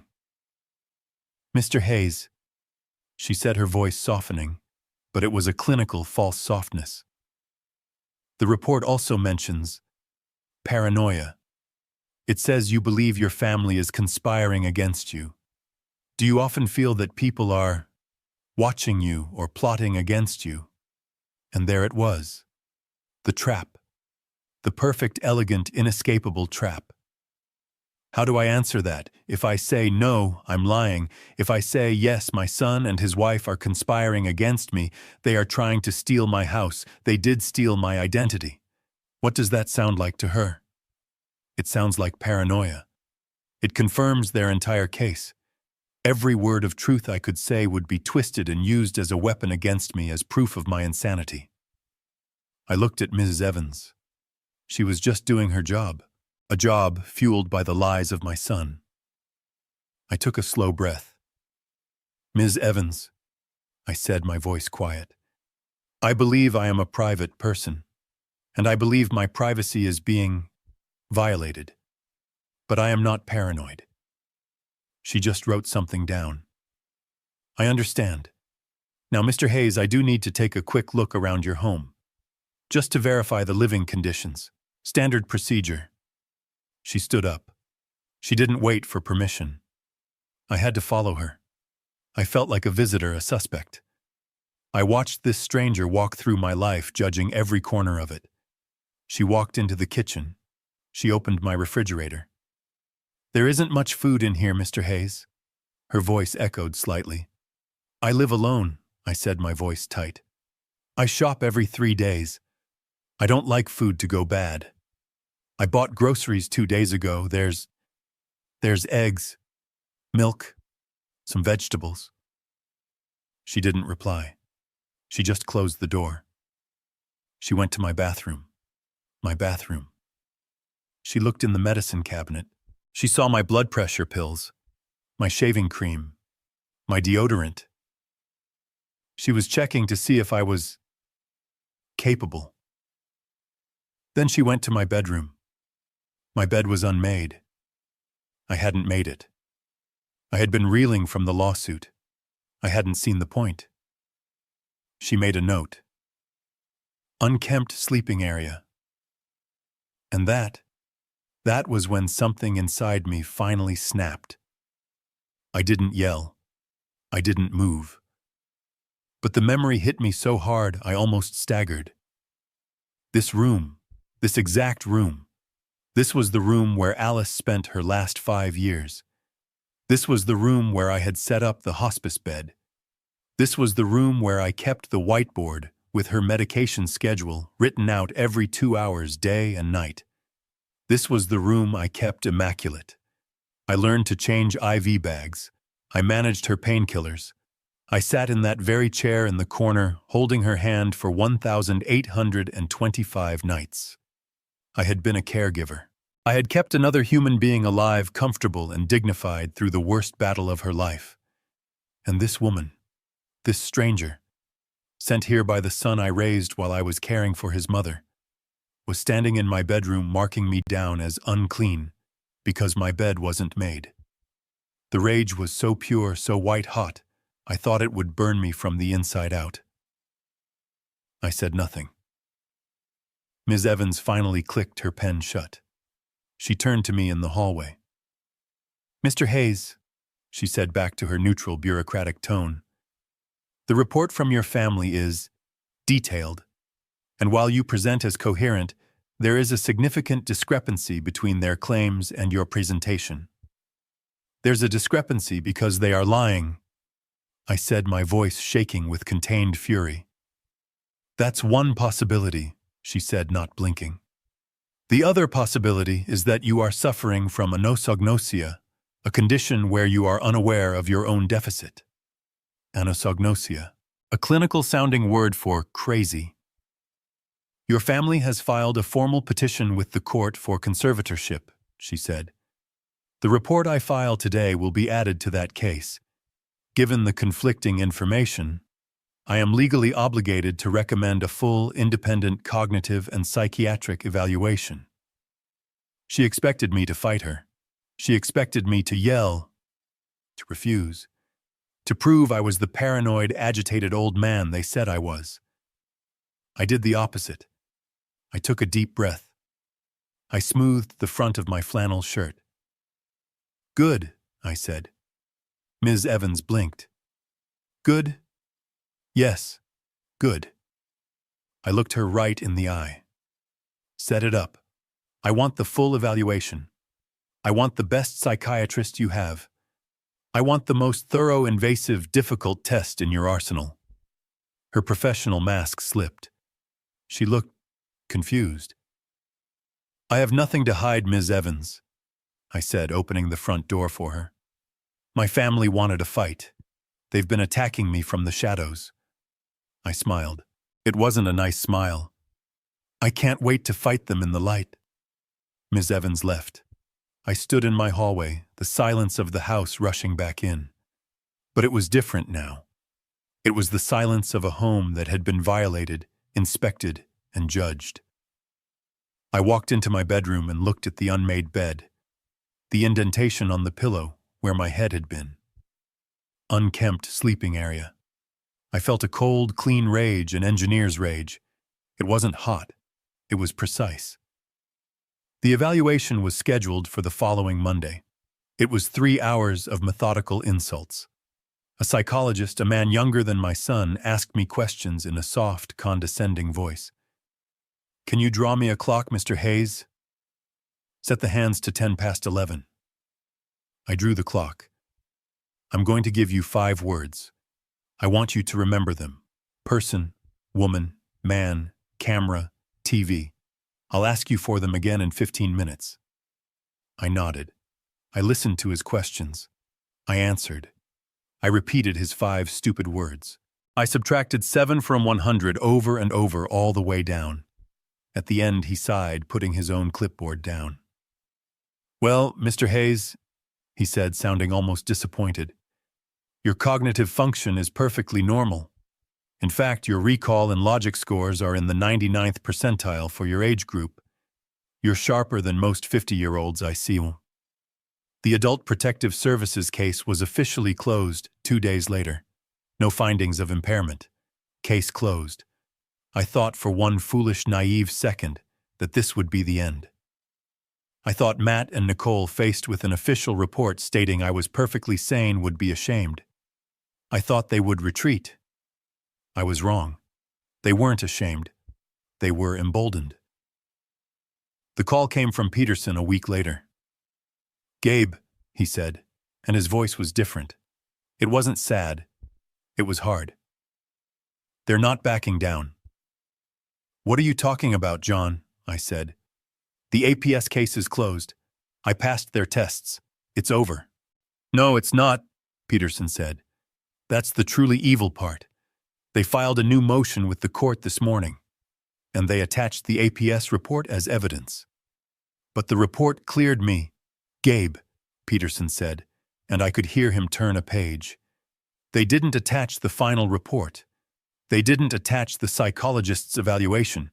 They attached the initial complaint. The one Ms. Evans filed. The one that alleges you are paranoid. The one that recommends an evaluation. They're presenting the accusation as if it's the finding. I sat down. My legs went weak. They are using their own slander, I whispered, as corroborating evidence for their lawsuit. It's a classic dirty move, Peterson said. They're painting a picture for the judge. Look, Your Honor, we're not the only ones worried. Even APS had to get involved. He's a ticking time bomb. He's paranoid. He's a danger to himself. They're building a cage of lies, and every time you get angry, every time you rightfully accuse them, you just give them more proof that you're unstable. I looked out my window.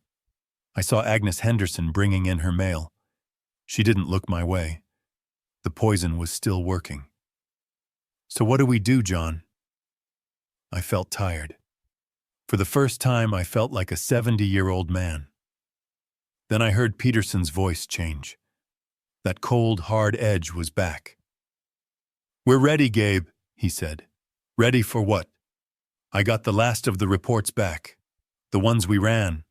The ones that show Matt was fired for embezzlement. The ones that show Nicole is $83,000 in the hole. The ones that show they are both, legally speaking, bankrupt." I stood up. I felt the strength return to my legs.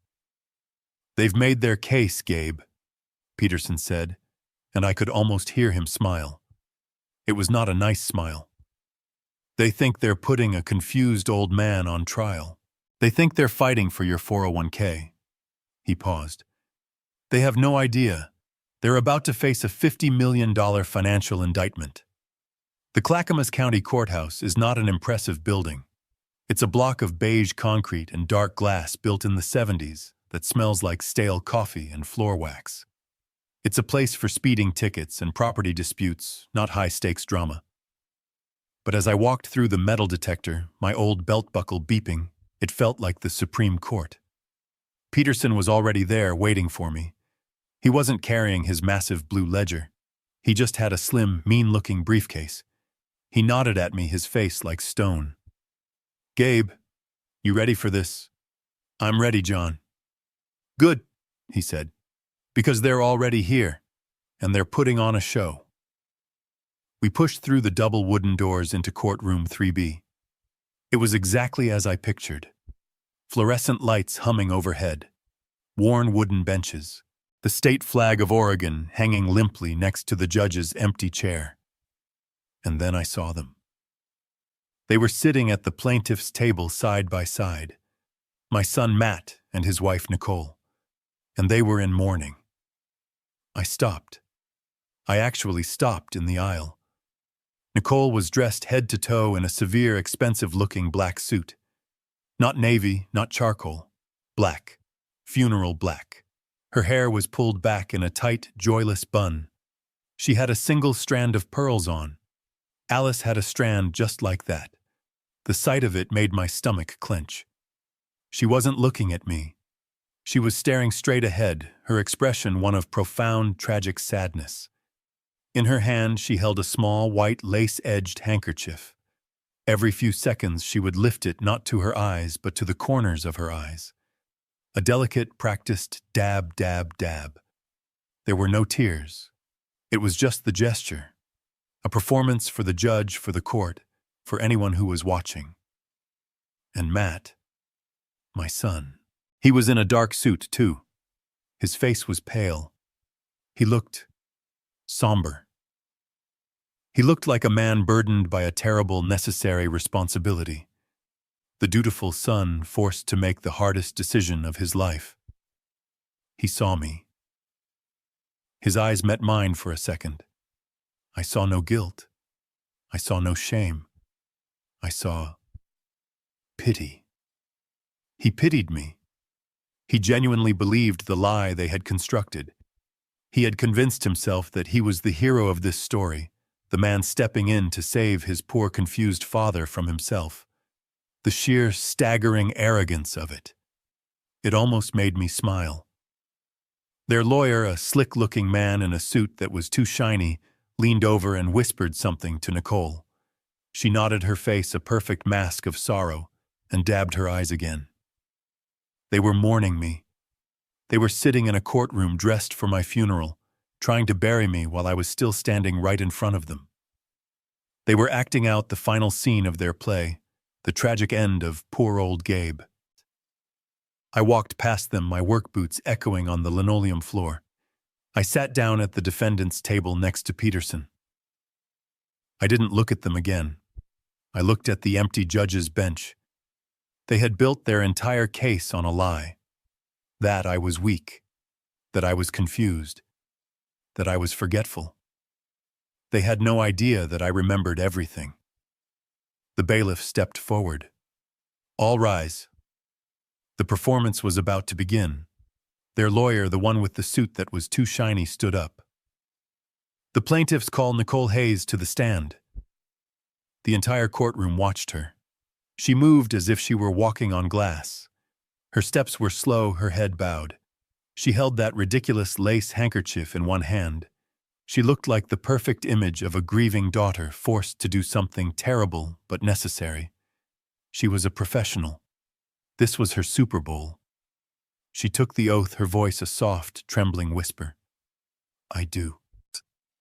Her lawyer, a man named Snyder, approached her with a look of profound paternal sympathy.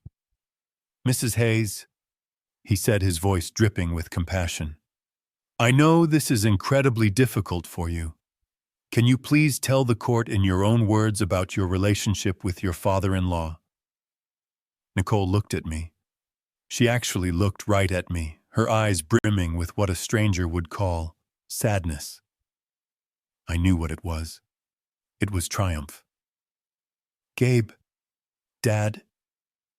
She began, her voice cracking perfectly on the word Dad.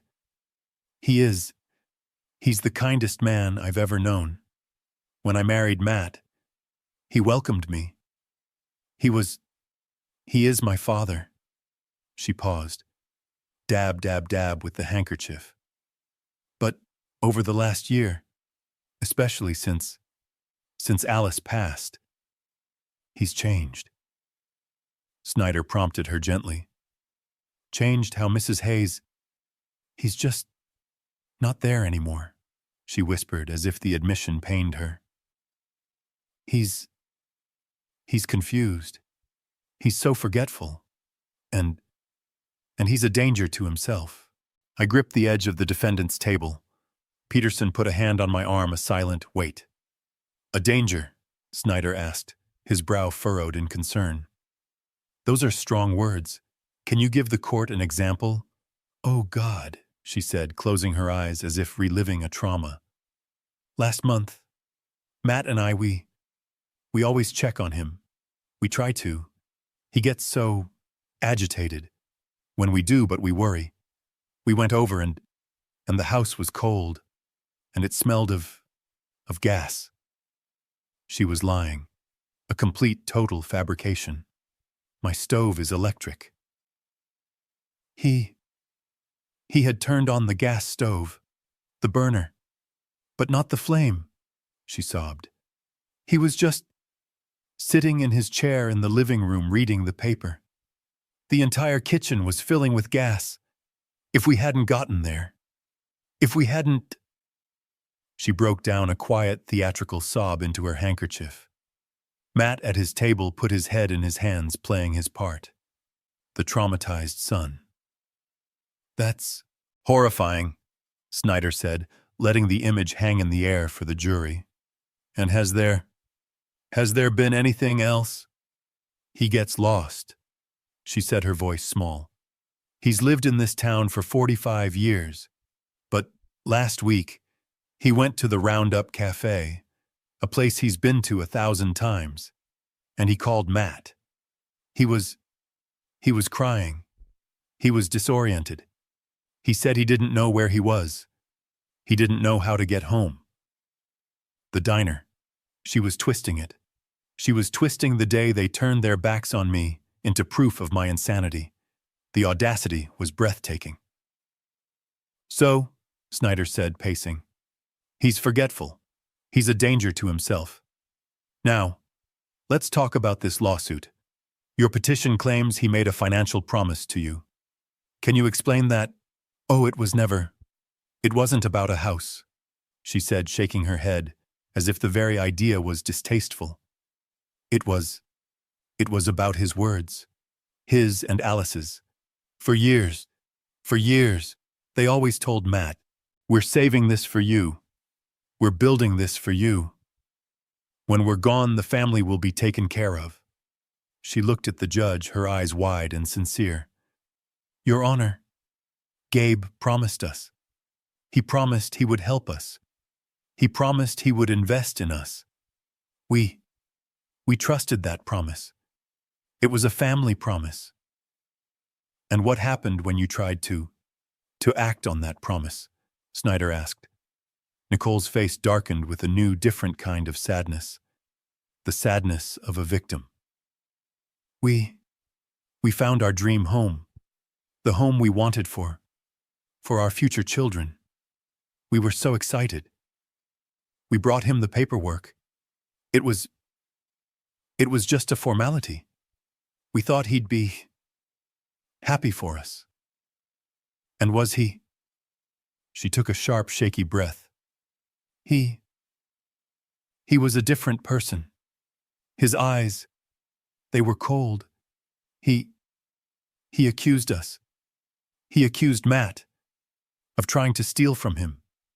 He called me. He called me names I can't repeat in court. Another lie. I hadn't called her anything. I had just said no, but no wasn't dramatic enough for her story. He threw us out, she said, her voice rising in remembered panic. He threw us out of his house. He was violent in his refusal. He wasn't confused anymore. He was mean. That's when we knew. That's when we realized the man we loved, our father, was gone. Replaced by this angry, paranoid stranger. She had done it. She had painted the perfect picture. I wasn't just a forgetful old man. I was now a volatile, angry, paranoid old man, a danger to myself and to others. Snyder let her words hang in the air. He walked back to his table, then turned as if struck by a final noble thought. So, to be absolutely clear, Mrs. Hayes, this petition, this lawsuit, it's not about money, is it?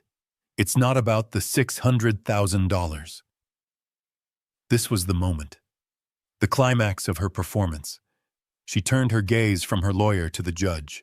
The judge, a woman in her 60s with intelligent, tired eyes, looked back at her unblinking.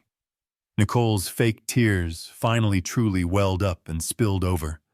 Her voice was a masterpiece of broken devotion. Money, Your Honor. How could this possibly be about money? She choked out. We're his family. We love him. We just want to protect him. We just want to get him the help he needs. We want to manage his affairs so he can't hurt himself, so he can live out his years in safety and dignity. And then she went for the kill, the final vicious twist of the knife. And, she said, her voice breaking completely, we want to fulfill his late wife's greatest wish. I felt my blood run cold. Alice, Nicole whispered as if speaking of a saint. Alice always said that her only job in this world was making sure her family was taken care of, that Matt was safe. We're just trying to do what she would have wanted. I closed my eyes. The desecration was complete.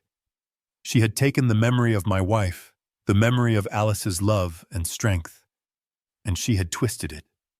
She had forged it into a weapon to justify her own bottomless, pathological greed. She had painted Alice, my Alice, as her accomplice. I heard a sniffle from the public gallery. Someone was buying it. I looked at Matt. He was sitting at his table, his head bowed, his shoulders shaking slightly. He was nodding. He was actually nodding along to her story.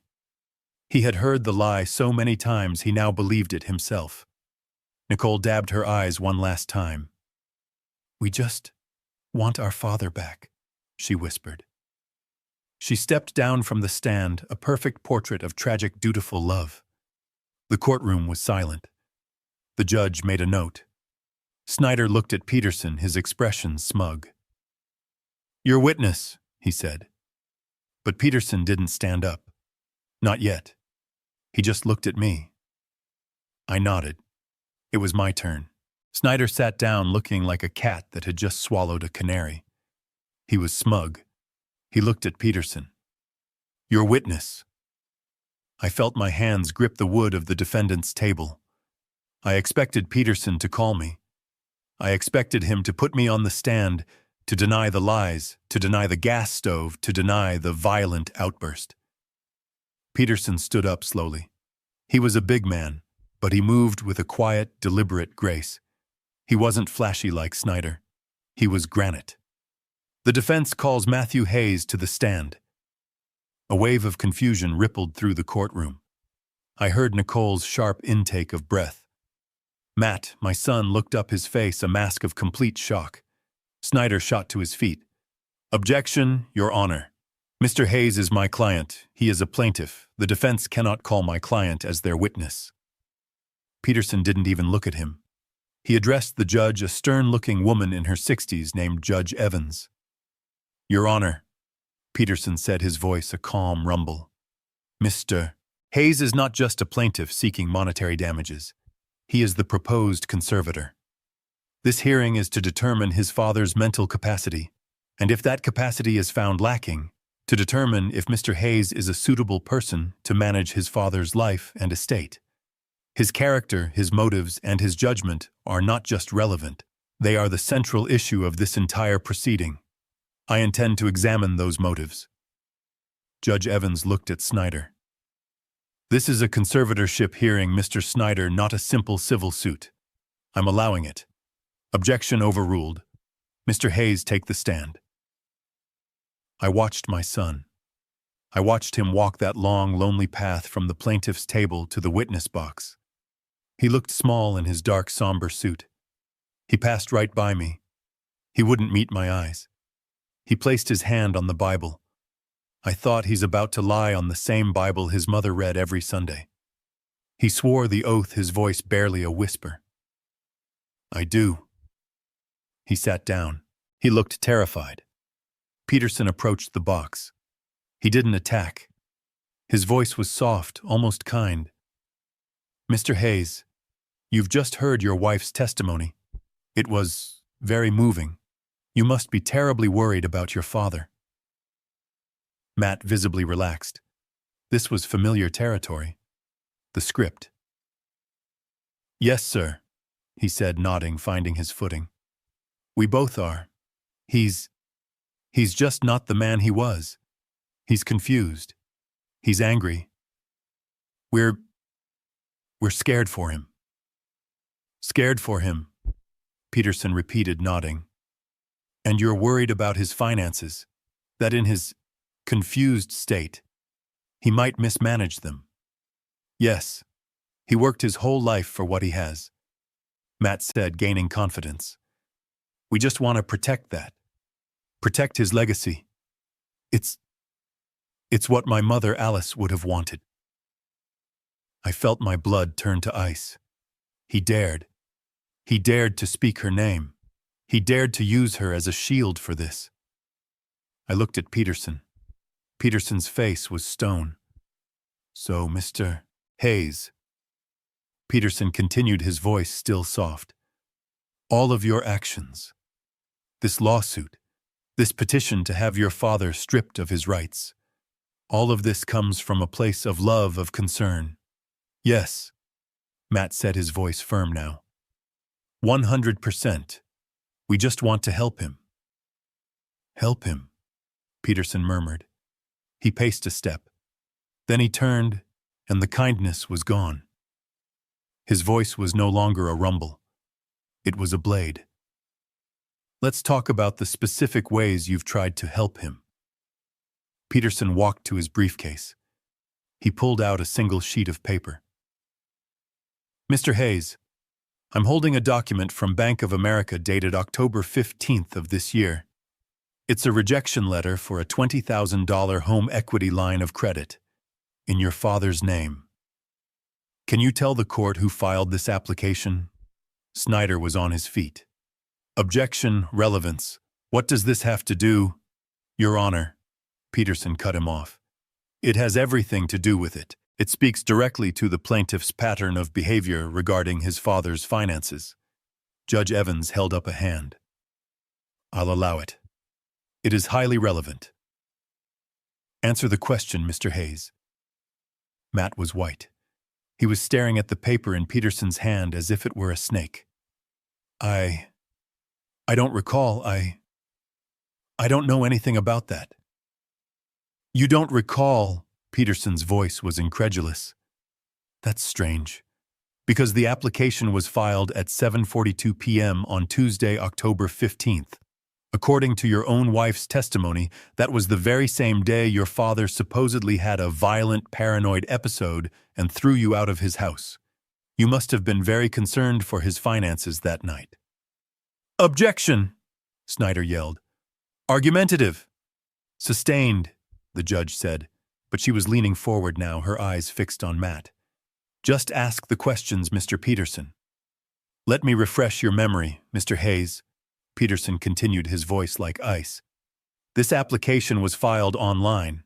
It used your father's correct social security number, his correct date of birth, and for the security question, his mother's maiden name, Kovacs.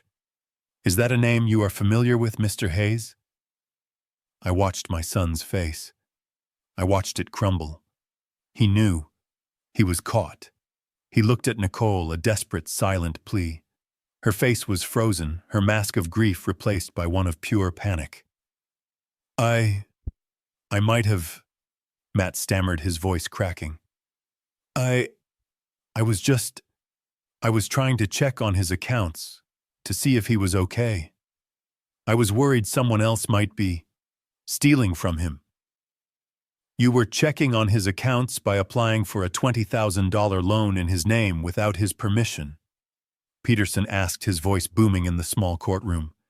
Is that what helping looks like, Mr. Hayes? Or is that what the Oregon State Penal Code calls identity theft?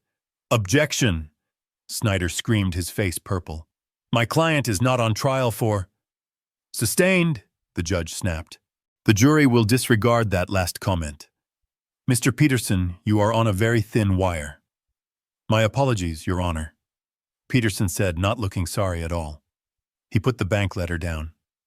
Let's move on. Let's talk about other ways you've helped your father. Matt was breathing hard now, his knuckles white on the railing of the witness box. Mr. Hayes, Peterson said, let's go back 1 week further, to October 10th. Your father was at a cardiology appointment in Portland for most of the day. Is that correct? I believe so. And while he was gone, you and your wife were at his house, weren't you? Matt's eyes darted to Nicole again. We stopped by to pick up his mail. He'd been forgetting. Forgetting the mail, Peterson said, nodding. Very thoughtful. The defense submits this affidavit. He handed a paper to the bailiff, who passed it to the judge. It's a sworn statement from Mrs. Agnes Henderson, your father's next-door neighbor of 45 years. In it, she testifies that she saw you and your wife Nicole inside your father's home for, and I quote, nearly a full hour. She also testifies that when your wife left, she was carrying a beige tote bag that was, quote, stuffed so full of papers I thought the handles would break. Peterson turned back to Matt. The kindness was gone. The civility was gone. This was an execution. Mr. Hayes, he thundered, were you helping your father when you broke into his file cabinet? Were you protecting him when you stole his 401k statements, his private pension documents, and his personal tax returns? We were worried, Matt shouted, his voice breaking. We were looking for his will. We were afraid. We were afraid in his confused state he might have lost it or changed it. So you admit you took the documents, Peterson said, his voice dropping to a deadly whisper. No, we were just organizing, Peterson repeated. A noble act. And this lawsuit, this petition to have him declared insane, is that also organizing? We had to. Matt pleaded, his eyes now on the judge. He's sick. He doesn't know what he's doing. We're just trying to manage his affairs. Ah, Peterson said. His affairs. Let's talk about that. Mr. Hayes, you have a good job, don't you? Regional sales manager at John Deere. Matt seemed to grab onto this like a lifeline, a topic he understood. Yes, he said, straightening up slightly. Yes, I do. You sell tractors, farm equipment, a solid, respectable job. an honest living. Yes, Matt said. Is it still correct, Mr. Hayes? Matt just stared at him. Oh. What? Peterson walked back to his briefcase. He pulled out another document. Mr. Hayes, were you not terminated, fired, from your position at John Deere 6 months ago, on May 1st, for embezzlement? The courtroom exploded. Snyder was on his feet screaming, "Objection! Objection! Relevance! Character assassination!" Objection. But it was too late. The bomb had gone off. The words were hanging in the air. Embezzlement. Peterson ignored the lawyer and threw the documents onto the clerk's desk.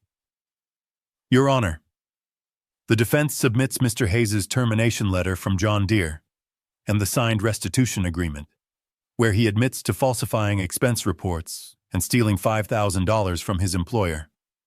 Order! The judge yelled, banging her gavel. Order in my court! Peterson waited until the noise died down his face, a mask of cold fury. He turned to the judge. Your Honor, it is entirely relevant. The plaintiffs have built their entire case on the foundation that they are concerned for Mr. Hayes's welfare. We are here to prove with this evidence that this case has nothing to do with concern.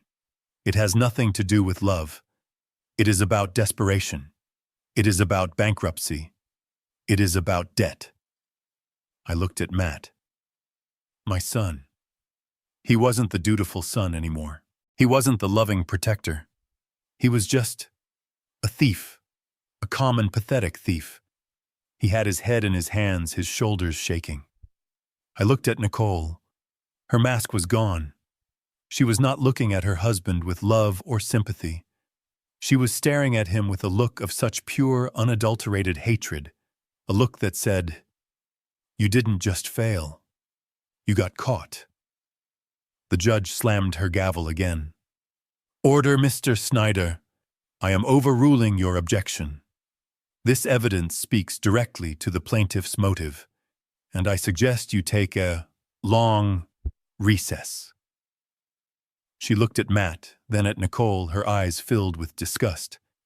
Because right now, your case has a catastrophic credibility problem. The courtroom was chaos. Snyder was on his feet, his face a blotchy, furious red, screaming, "Objection!" Judge Evans was banging her gavel, her voice cracking as she yelled, "Order, order in my court! I will clear this room!" I looked at my son. Matt was still in the witness box, but he wasn't a witness anymore. He was just wreckage. He was staring at his hands, his face pale and slick with sweat. He looked like a man who had just been in a car crash he didn't see coming.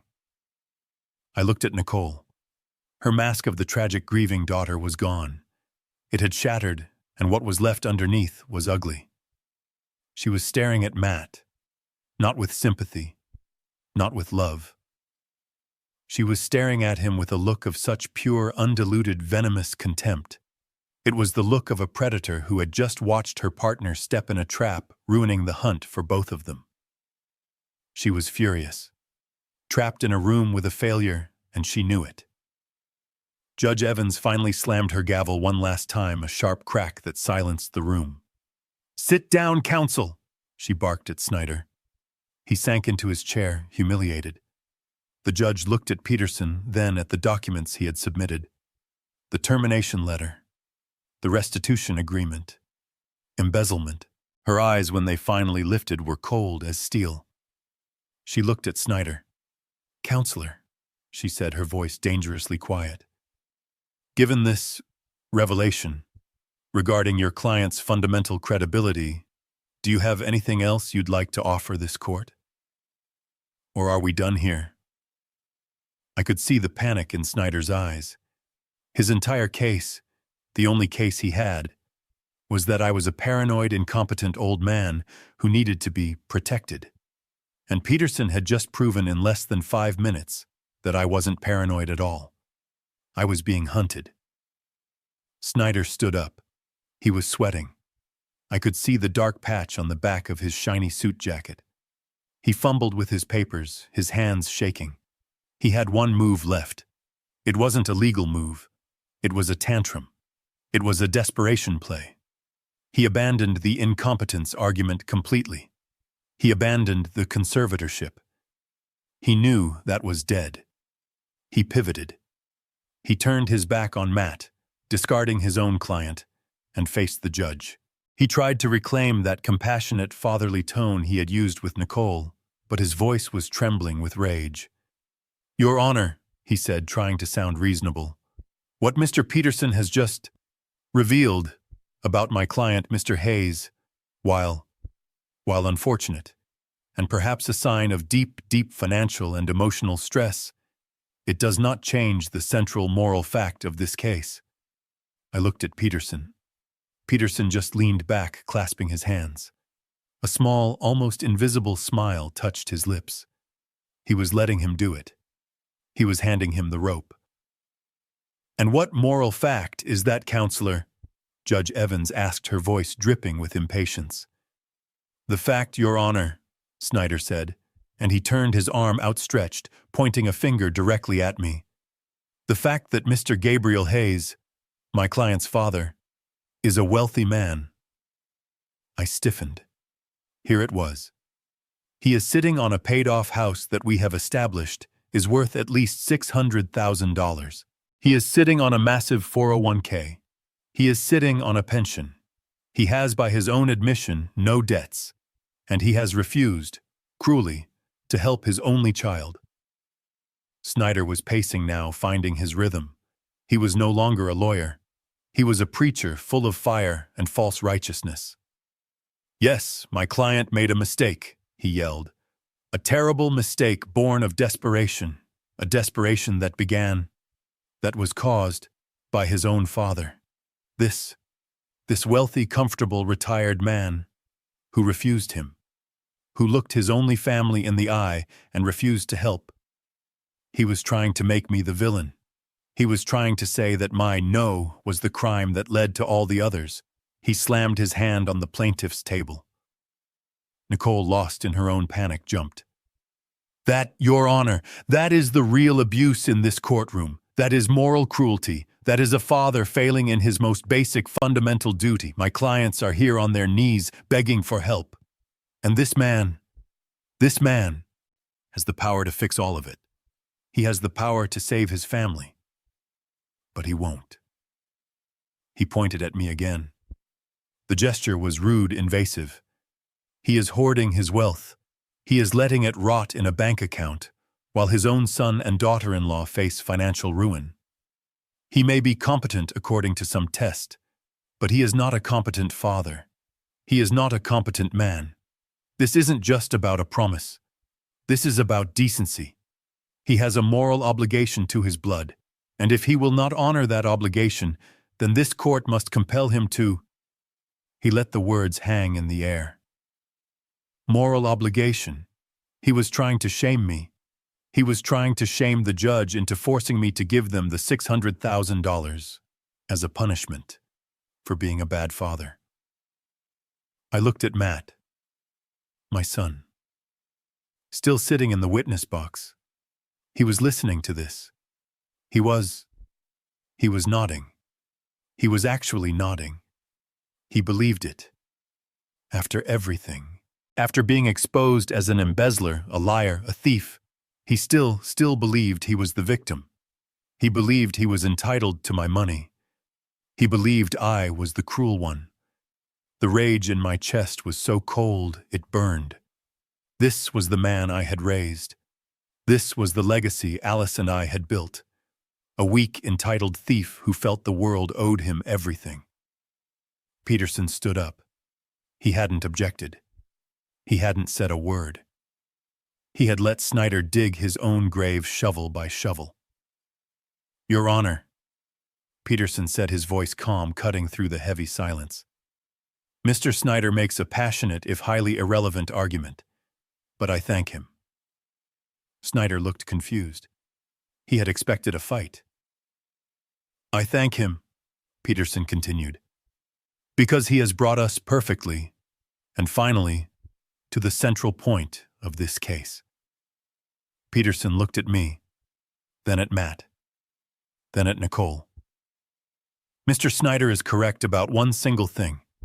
His entire case, his original case for $600,000 and his new desperate argument for moral obligation, is built on one fundamental assumption. He paused, letting the weight settle. The assumption is that my client, Gabriel Hayes, is, as Mr. Snyder so eloquently put it, a wealthy old man sitting on a pile of money. Snyder frowned. He is, we have the documents, the 401k, the pension, the house, he's hoarding it. Peterson smiled. It was the coldest, most terrifying smile I had ever seen. It was the smile of an engineer who had just checked the final calculation and knew the bridge was about to collapse exactly as he'd planned. Your Honor, Peterson said, turning to face me, I'd like to address that assumption, because there has been a significant misunderstanding of the facts. A gross miscalculation of my client's actual financial situation. Nicole, who had been staring at Matt with pure hatred, suddenly snapped her head toward Peterson. Her eyes, they lit up with a new, hungry, desperate light. More money is there. More I knew what was coming. I took a deep breath. Your Honor, Peterson said, turning to the judge, my client, Gabriel Hayes, is not in fact a wealthy man at all. Snyder scoffed. Your Honor, that's absurd. We have the documents. The 401k, the pension. The house, he's hoarding it. Peterson smiled. It was the coldest, most terrifying smile I had ever seen. It was the smile of an engineer who had just checked the final calculation and knew the bridge was about to collapse exactly as he'd planned. Your Honor, Peterson said, turning to face me, I'd like to address that assumption, because there has been a significant misunderstanding of the facts. A gross miscalculation of my client's actual financial situation. Nicole, who had been staring at Matt with pure hatred, suddenly snapped her head toward Peterson. Her eyes, they lit up with a new, hungry, desperate light. More money is there. More I knew what was coming. I took a deep breath. Your Honor, Peterson said, turning to the judge, my client, Gabriel Hayes, is not in fact a wealthy man at all. The room went completely silent. Snyder's smirk froze. Matt looked up, his face a mask of confusion. What kind of trick is this? Snyder stammered. We've seen his statements. You've seen what my client wanted you to see. Peterson said, his voice like silk. Mr. Hayes is a retired engineer. He lives on a fixed pension of $2,800 a month. The 401k you're so obsessed with contains... Let me check. He pulled out a single paper. Yes. A balance of $84,000. Not $600,000. Not millions. 84. Barely enough to cover his own end-of-life care, let alone a luxury home for his ungrateful son. Snyder looked like he'd been slapped. But the house is worth $600,000, and it is paid for, Peterson agreed. It is also Mr. Hayes's primary and only significant asset, the asset your clients are trying to steal, which would leave Mr. Hayes destitute. Nicole was on her feet. I could see her mind working, her face pale with fury. You're lying. He promised, My client acted like a frugal retired man, which is exactly what he is, Peterson said. His real assets, the ones you seem to believe exist, are not his. Peterson turned, walked to his briefcase, and pulled out the massive dark blue gold-embossed ledger. He placed it on the clerk's desk with a thud that echoed in the silent courtroom. This, Your Honor, Peterson said, is the Hayes Alice Trust, an irrevocable trust established in 1995. He opened it. Mr. Hayes 30 years ago sold a patent for an aerospace alloy he invented. The proceeds of that sale, $50 million, were placed into this trust by him and his late wife, Alice. $50 million. The words just hung there, Snyder stumbled back, his mouth open. Matt, my son, just stared at the book, his eyes wide and completely blank. But Nicole, her face, it transformed. The mask of the grieving daughter, the mask of the angry plaintiff, it all melted away. What was left was something raw, something primal. It was hunger. Her eyes were fixed on that blue book. Her breathing was shallow. She was physically trembling. She wasn't seeing a legal document. She was seeing a vault she had just been told she couldn't open.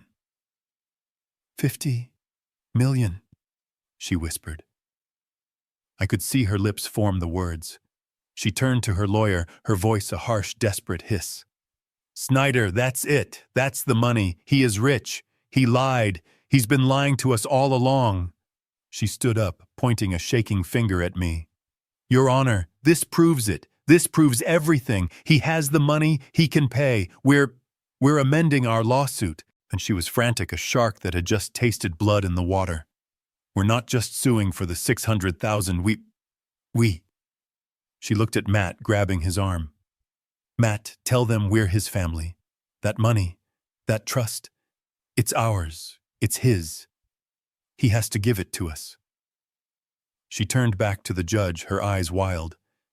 We demand the $600,000 from the trust. She had done it. She had said the magic words. Peterson just stood there. He watched her. He let her scream. He let her expose the bottomless, ugly pit of her greed to the entire courtroom. He waited until she was breathing hard, her chest heaving, her eyes dark. This is a trap. Then he turned to the judge. Peterson just stood there. He let her scream. He let her demand the $50 million. He let her, in front of a judge and a full courtroom, complete her transformation from a grieving daughter-in-law into a ravenous wolf. Only when Nicole was finished breathing hard, her eyes fixed on the blue ledger like it was a piece of meat, did Peterson turn. He didn't speak to Nicole. He didn't speak to Snyder. He spoke only to the judge. Your Honor, Peterson said, his voice calm. That is precisely why Mrs. Alice Hayes, a woman of remarkable foresight, included Section 4, Article B. She anticipated this very day. Judge Evans looked down at the massive trust document Peterson had submitted. The courtroom was dead silent. The only sound was the rustle of the judge turning a page. I looked at Matt. He was still in the witness box, a forgotten player in his own drama. He was watching the judge, his face blank. I looked at Nicole. She was vibrating with a terrible, greedy energy. She was leaning forward, her hands gripping the plaintiff's table like she was about to launch herself over it to grab the book. Judge Evans found the page. She put on her own reading glasses. Mr. Peterson, the judge said, her voice dry as dust. You are referring to the moral character clause. I am, Your Honor, Peterson said. The judge looked up over her glasses, first at Nicole, then at Matt, who was still trapped in the witness box. This is a legally binding, irrevocable trust, the judge stated, her voice echoing in the silence. The terms are unbreakable. She looked back down at the page. She read the words aloud, her voice clear and cutting. The assets of this trust, she read, are designated primarily for the benefit of any and all grandchildren of the creators. The primary beneficiary, Matthew Hayes. She paused, letting the names settle. May only assume a managerial role as executor or receive any discretionary funds upon demonstrating. The judge paused again, took off her glasses, and looked directly at my son. Demonstrating the highest standard of financial responsibility and moral character. The silence in the room was absolute. It was the silence of a vacuum. Nicole's face froze. Her eyes darted from the judge to Matt. She didn't understand. What does that mean? She hissed at Snyder. Tell them he has character." Snyder was pale. He was a property lawyer. He looked like he had just been pushed into a shark tank. He knew exactly what that meant. Judge Evans ignored them. Her gaze was locked on my son. He was a fly trapped in amber. "Mr. Hayes," the judge said. Her voice was not unkind. It was something far worse. It was disappointed. "You are still under oath. You have been sitting in that chair for the last 20 minutes. You have listened to the evidence presented by the defense." She began to list the items not like a lawyer, but like a mother disappointed in a child. Evidence that you were terminated from your job for embezzlement. Evidence that you are facing bankruptcy due to profound financial irresponsibility.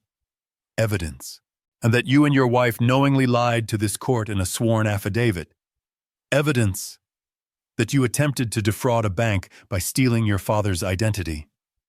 Evidence that you filed a false malicious report with Adult Protective Services against the very man you are petitioning to protect. With every item, Matt seemed to shrink, sinking lower and lower into the witness chair. The judge leaned forward. The entire courtroom leaned forward with her. She looked at this broken, trembling 42-year-old man. "Mr. Hayes," she said, her voice dropping to a quiet, devastating finality. "My question for you is this." She held his gaze. "Do you believe, honestly, that the man I have just described, the man who has sat in my courtroom this morning and lied under oath, the man who attempted to steal from his own 70-year-old father, first by theft and then by trying to have him declared legally insane?" She paused. "Do you really believe that this man, that you, meet the highest standard of moral character?" The question landed. It was not a question. It was a verdict. Matt's face crumpled. It was the same look I saw when he was 10 and had to give me that $20 bill. The look of being caught, of being known, of having nowhere left to hide. He opened his mouth. A small, dry croak came out. He looked at Nicole. Her face was a mask of pure, white-hot rage. He looked at me. I just looked back. I felt nothing. Just empty. He looked at the judge. And the man I had raised, the son of Alice Hayes, broke. He put his face in his hands.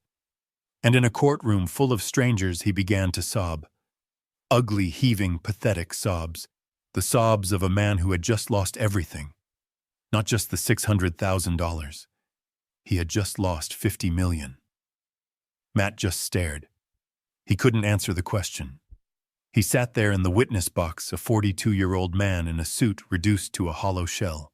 The judge's words hung in the silence. "Do you really believe that you meet the highest standard of moral character?" It wasn't a question. It was a mirror. And in it, my son was finally forced to see what he had become. He opened his mouth. A dry, rasping sound came out. No words. He looked at Nicole, his wife, the woman he had started this entire war for. Her face was white. Her eyes were wide, not with fear for him, but with fear for herself. She wasn't looking at her husband with sympathy. She was staring at a losing investment.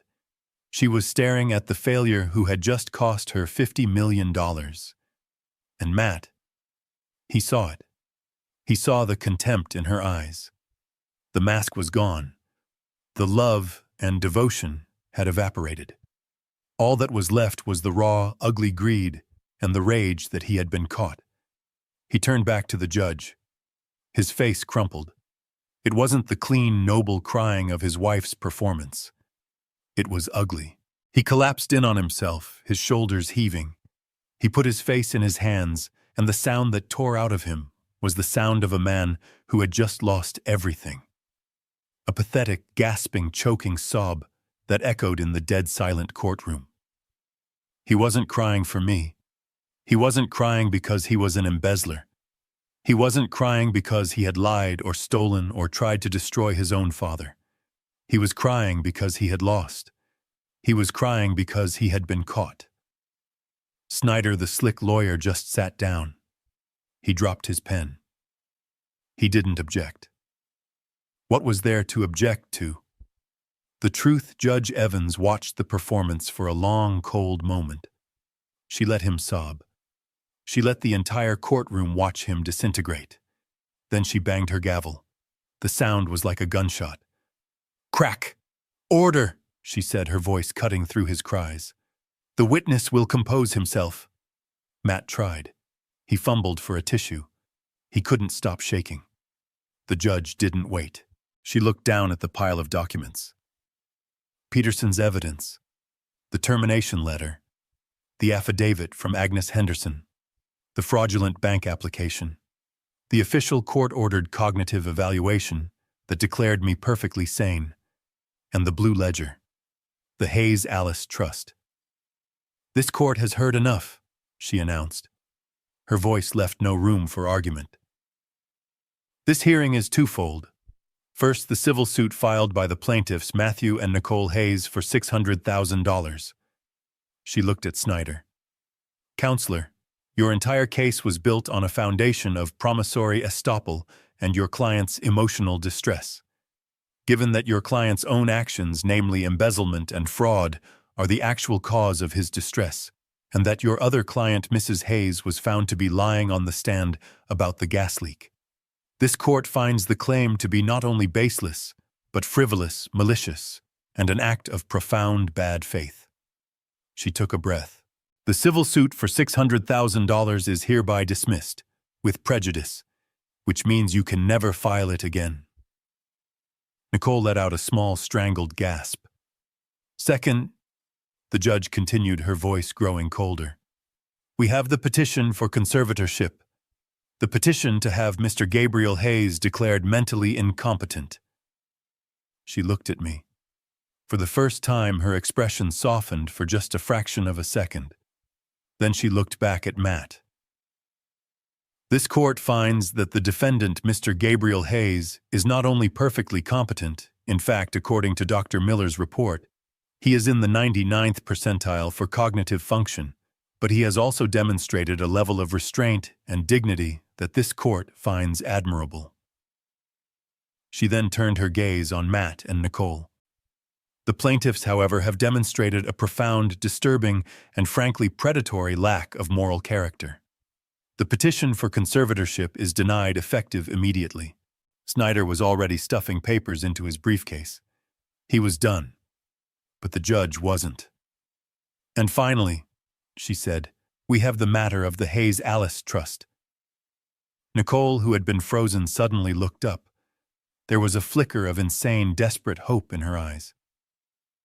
Judge Evans looked down at the blue ledger. Mr. Peterson, she said, the moral character clause. It is ironclad. This court finds that Matthew Hayes has, by his own actions, admissions, and the overwhelming evidence presented here today, has irrevocably violated Section 4, Article B. She looked at Matt, who had stopped crying and was just staring, his face slick with tears. Therefore, the judge declared, Matthew Hayes is hereby permanently disqualified from ever serving as an executor, manager, or discretionary beneficiary of this trust. His interest, present and future, is terminated, effective immediately. It was over. A sound tore out of Nicole's throat.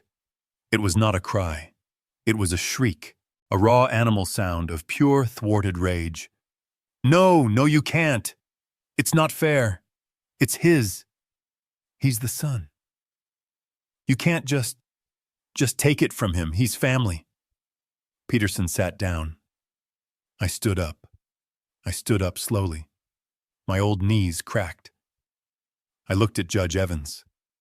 Your Honor, may I address the plaintiffs? The judge looked at me. She nodded. Briefly, Mr. Hayes. I turned. I didn't look at Matt. I looked at her.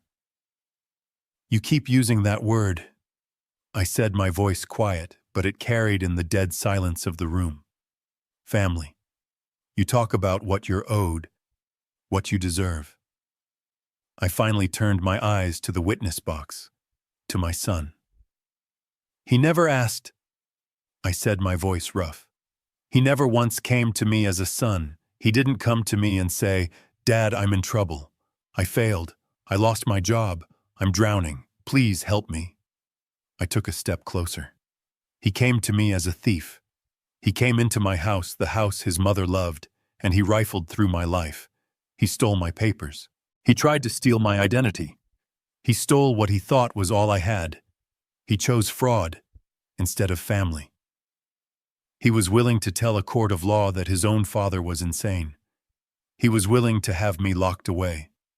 He was willing to make me homeless, just to get his hands on a few $1,000s from my 401k.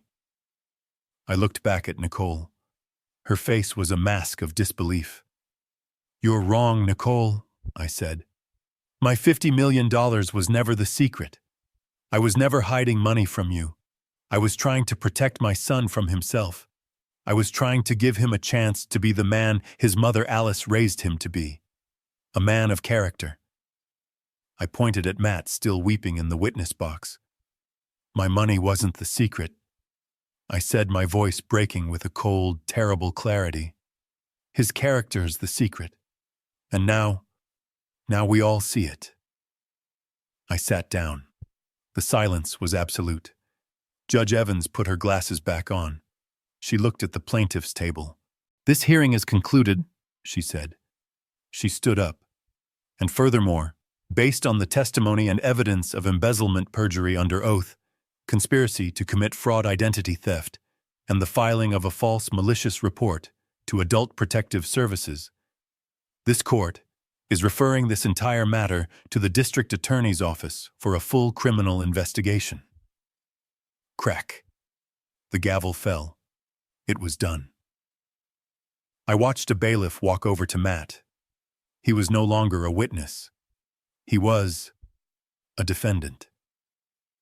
Nicole was frozen, her mouth open, the shriek stillborn on her lips. She had lost. She had lost the house. She had lost the $50 million. She had lost everything. Peterson put his hand on my back. It's over, Gabe. I nodded. I stood up. I didn't look at them again. I didn't look at my son. I didn't look at the ruin I had built and the ruin he had become.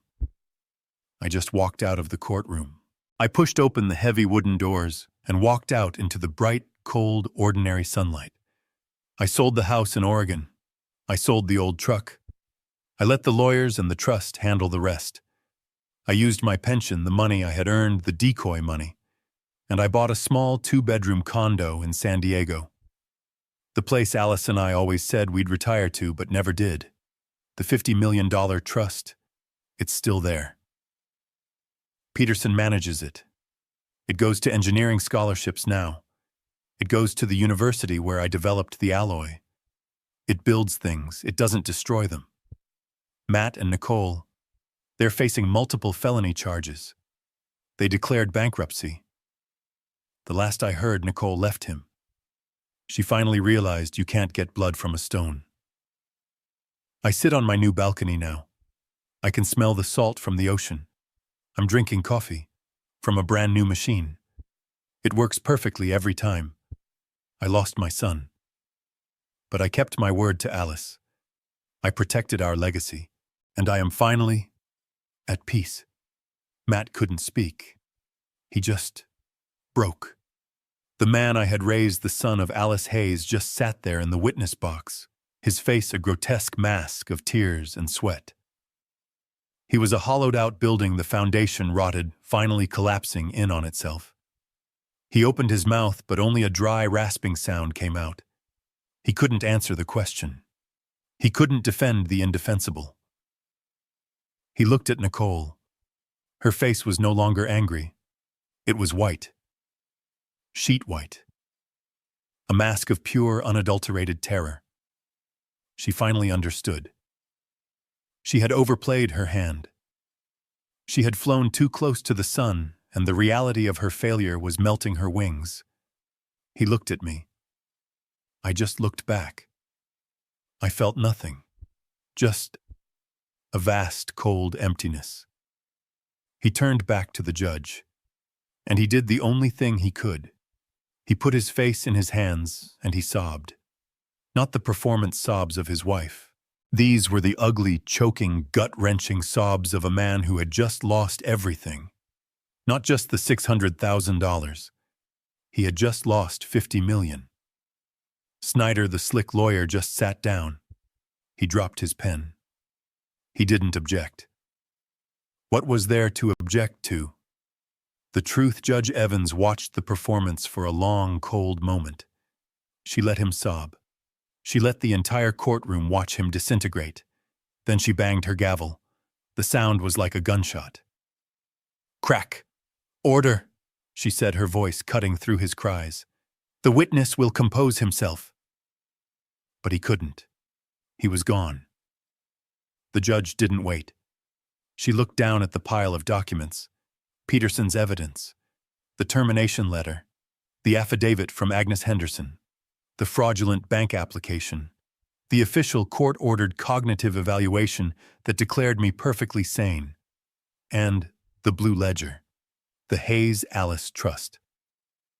This court has heard enough, she announced. Her voice left no room for argument. This hearing is twofold. First, the civil suit filed by the plaintiffs Matthew and Nicole Hayes for $600,000. She looked at Snyder. Counselor, your entire case was built on a foundation of promissory estoppel and your client's emotional distress. Given that your client's own actions, namely embezzlement and fraud, are the actual cause of his distress, and that your other client, Mrs. Hayes, was found to be lying on the stand, this court finds the claim to be not only baseless, but frivolous, malicious, and an act of profound bad faith. She took a breath. The civil suit for $600,000 is hereby dismissed, with prejudice, which means you can never file it again. Nicole let out a small strangled gasp like she'd been punched. Second, the judge continued, her voice growing colder. We have the petition for conservatorship. The petition to have Mr. Gabriel Hayes declared mentally incompetent. She looked at me. For the first time, her expression softened for just a fraction of a second. Then she looked back at Matt. This court finds that the defendant, Mr. Gabriel Hayes, is not only perfectly competent, in fact, according to Dr. Miller's report, he is in the 99th percentile for cognitive function, but he has also demonstrated a level of restraint and dignity that this court finds admirable. She then turned her gaze on Matt and Nicole. The plaintiffs, however, have demonstrated a profound, disturbing, and frankly predatory lack of moral character. The petition for conservatorship is denied effective immediately. Snyder was already stuffing papers into his briefcase. He was done, but the judge wasn't. And finally, she said, we have the matter of the Hayes Alice Trust. Nicole, who had been frozen, suddenly looked up. There was a flicker of insane, desperate hope in her eyes. Judge Evans looked down at the blue ledger. Mr. Peterson, she said, the moral character clause. It is ironclad. This court finds that Matthew Hayes has, by his own actions, admissions, and the overwhelming evidence presented here today, has irrevocably violated Section 4, Article B. She looked at Matt, who had stopped crying and was just staring, his face slick with tears. Therefore, the judge declared, Matthew Hayes is hereby permanently disqualified from ever serving as an executor, manager, or discretionary beneficiary of this trust. His interest, present and future, is terminated, effective immediately. It was over. A sound tore out of Nicole's throat. It was not a cry. It was a shriek, a raw animal sound of pure, thwarted rage. No, you can't. It's not fair. It's his. He's the son. You can't just take it from him. He's family. But the judge wasn't finished. She raised her voice over Nicole's scream. And furthermore, based on the testimony and evidence of embezzlement, perjury under oath, conspiracy to commit fraud, identity theft, and the filing of a false malicious report to Adult Protective Services. This court is referring this entire matter to the District Attorney's Office for a full criminal investigation. Crack. The gavel fell. It was done. Nicole stopped shrieking. She was just staring, frozen. She had lost. She had lost the house. She had lost the $50 million. And she had just, in all likelihood, lost her freedom. I watched a bailiff walk over to Matt. He was no longer a witness. He was a defendant. Peterson put his hand on my back. "It's over, Gabe." I nodded. I stood up. I didn't look at them again. I didn't look at my son. I didn't look at the ruin I had built and the ruin he had become. I just walked out of the courtroom. I pushed open the heavy wooden doors and walked out into the bright, cold, ordinary sunlight. I didn't watch them. I didn't stay to see Nicole's final silent shriek or Matt's hollow-eyed stare as the bailiff told him to remain seated. I just stood up. My old knees cracked. I felt every one of my 70 years. Peterson put his hand on my back. "It's over, Gabe." I nodded. I didn't look back at them. I didn't look at my son. I didn't look at the ruin I had built and the ruin he had become. I just walked out of the courtroom. I pushed open the heavy wooden doors and walked out into the bright, cold, ordinary sunlight alone. They had lost. They had sued me for $600,000 and left with nothing but the clothes on their backs. They had smelled $50 million, and in their desperate, sloppy greed, they had slammed the vault door shut on their own hands, locking it forever. They would walk out of that courtroom, not just bankrupt, but facing a grand jury, criminal charges for fraud, identity theft, and perjury. They had lost their house, their non-existent inheritance, and their freedom. I sold the house in Oregon, the one with the cracked linoleum and the peeling paint. I sold the old F-150. I let Peterson and the trust handle the rest. I let the district attorney handle them. I took my pension, the money I had earned, the decoy money they thought was my whole world. And I bought a small 2-bedroom condo in San Diego. It's not big. It's not fancy. But the sliding glass door opens onto a small balcony. Alice and I always said we'd retire here. We always said someday. We were always saving, always waiting. I'm sitting on that balcony now. I can smell the salt from the ocean. The air is warm. I'm drinking coffee. It's from a brand new machine. I bought it last week. It has a digital display and a built-in grinder. It works perfectly every single time. The $50 million trust, it's still there. Peterson manages it. As per Alice's final clear-eyed wishes since Matt failed the test, the money goes to where it can do some good. It's funding engineering scholarships at my old university. It's building libraries for kids who want to learn. It's building things that last, not things that get torn down by greed. I lost my son. I know that. I lost him a long time ago, maybe even before Alice died. I just didn't want to see it. But I kept my word to her. I protected our legacy. I protected what we built. And I am finally at peace. I spent 30 years hiding my wealth because I was afraid it would ruin my son's character. The irony is that my lack of wealth, or what he thought was a lack, is what truly exposed his. This nightmare taught me a hard lesson. You can't protect people from themselves. Money doesn't create character. It only reveals what was already there, or what was missing. I tried to protect my son from a curse, but I learned that the real curse wasn't the $50 million. It was his own greed.